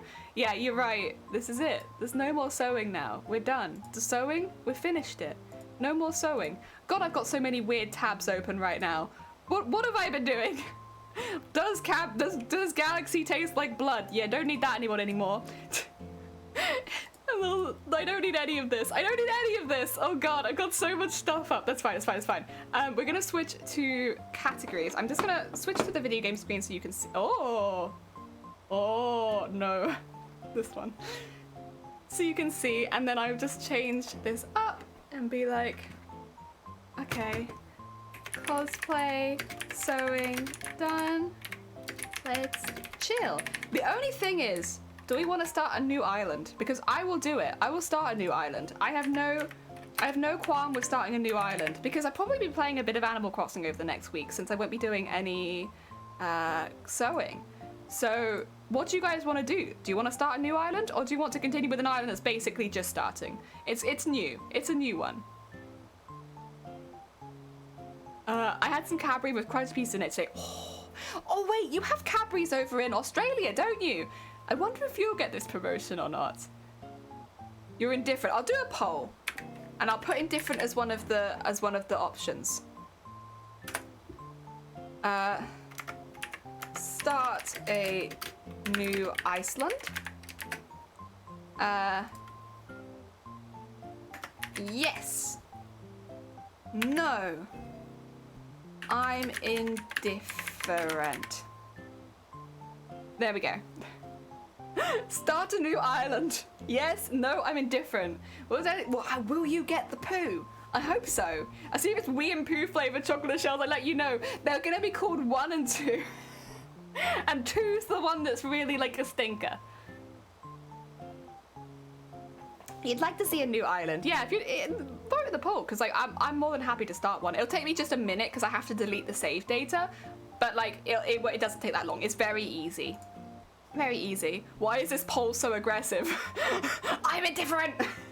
That's kind of how I imagined, you know. I'm indifferent like that. God damn it. Will you get the poo? I hope so. I hope so. Oh my god, everyone's indifferent. Oh my god, everyone's so indifferent. How come you're all so indifferent? I'm also indifferent, don't worry. I'm there with you. I'm also indifferent. That's true though, we are aggressively indifferent. We're indifferent and we won't let you forget it. I'm indifferent, god damn it. Oh dear. Ah, delicious.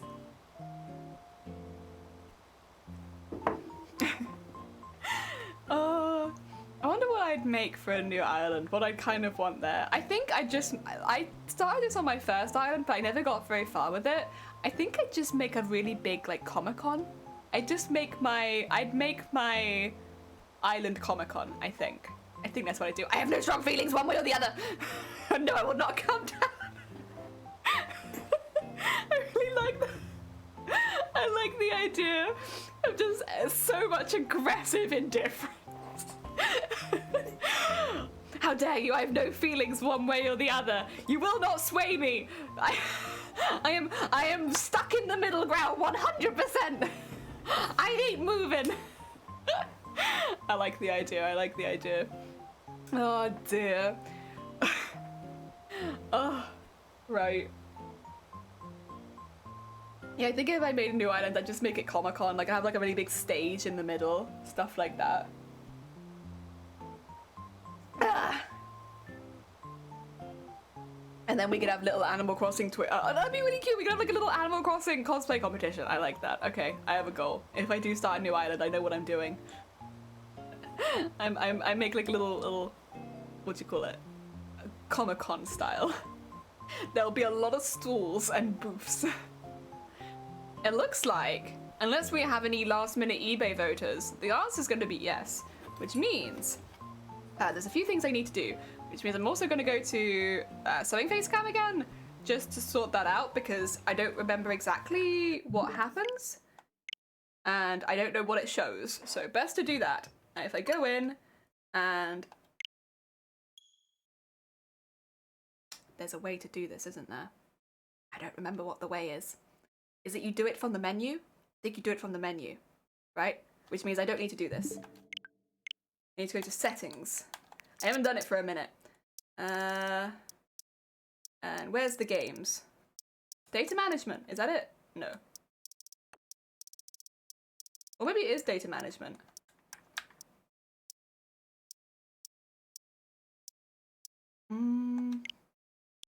Software. There you go. Delete the software. There you go.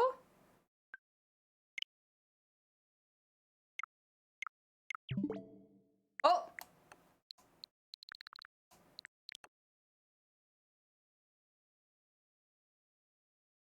I have done a muck-up. 2 seconds. I now need Animal Crossing the game. I think it's in Wii Fit Adventure, but that might be Pokemon Legends Arceus, which means it might be in Pokemon Legends Arceus. God damn it, 2 seconds. I'm gonna put you on a hiding screen and put the music on. I'll be right back. I did a...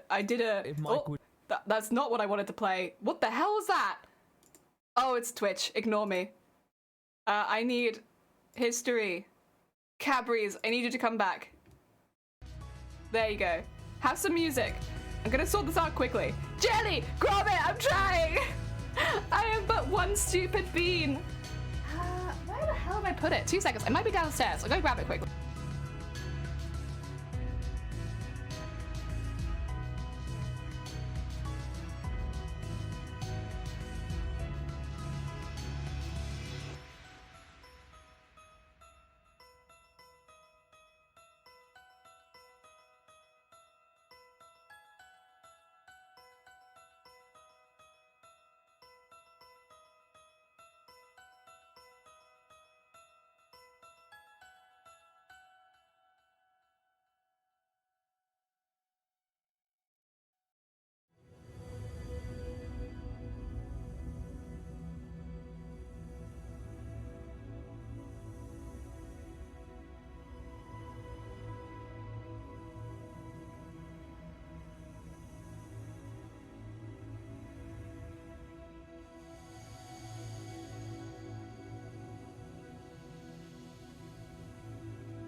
Hello everyone. I genuinely have no idea where all of my Switch games are.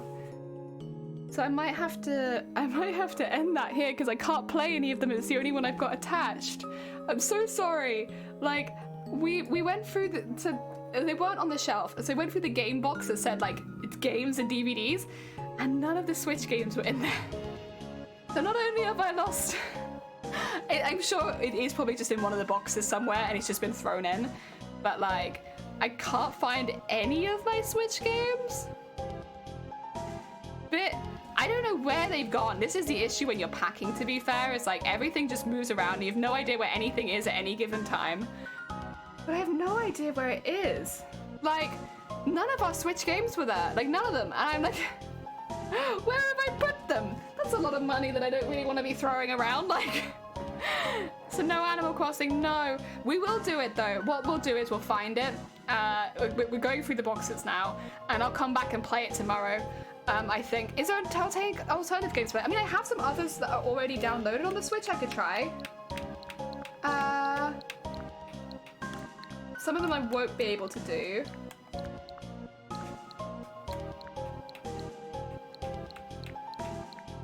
I'll see if it lets me do this one. Nope, insert the game card. God damn it. The thing is, a lot of them haven't updated, so they need the game cards in to play them. And the only one where I know where the game card is for Ring Fit Adventure. And I'm sorry, I am not doing Ring Fit Adventure right now. So I won't be doing that. And yeah, unfortunately because the second monitor is currently being used by the Switch, I can't use it for playing any games on my computer because I need the second monitor so that I can have you guys and still see you with that. So I'm kind of just like, God damn it!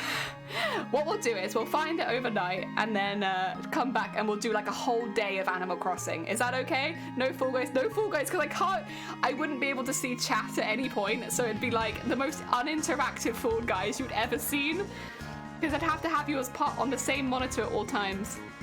It's okay. What we'll do is I'll find whatever heckin' box I've thrown it away in. We'll start early tomorrow and we'll do like a whole day of Animal Crossing. And because I also do the time jumping and skipping and stuff like that, we'll probably get quite a lot done. I'm happy to time travel. It doesn't bother me too much. We'll raid into somebody for now. I think Bearboo would have just started her stream, right? Within the last hour, we're raiding to Bear because that way you have like a lot of people, like you have a place to chill for a long time because she normally does like 6-hour streams. So we'll do that. Meanwhile, tomorrow I will do a whole day of Animal Crossing to make up for it. A whole day because they're heckin', I love that game, and you know what? I can play it all day quite happily. In fact, I could play it all year. I did do that. I did do that. So we'll be doing that. If you would like a raid call, it's just a nice way of sending some love into another channel. You don't have to, but those are our raid calls. We have that we are swimming by. We are a small flock swimming by. I might change it so it says like the jelly slap is swimming by or the jelly bloom is swimming by. I don't know, but it's basically that, you know. It's basically that. And thank you everybody for joining, and thank you for the raids and everything as well. And thank you for the bits, George. I appreciate it. If you haven't met Bearboo before, they are a beautiful streamer on Twitch. They do a lot of different video games, but they also do a lot of community stuff as well as a lot of charity and fundraising stuff, which is where I think a lot of you might have got to know her, was during Booptober. They're a beautiful, beautiful streamer. They do a lot of really good work on Twitch. They're a very inclusive community, as well as doing a lot of really good things as far as raising money for people and shouting out small businesses and stuff like that. So I think a lot of you will find a place that you'll enjoy there. Tomorrow we're doing a whole day of Animal Crossing and no one will stop me. A whole day. From beginning, I'll find it. It's in one of the boxes and I'll find it. And yeah. Oh, you missed. Oh, you're fine. I was gonna keep streaming, but then it turned out I kind of screwed my setup in a way that means I can't do anything. I've screwed myself. Okay, I'll see you soon. Take care, everyone. Oh dear.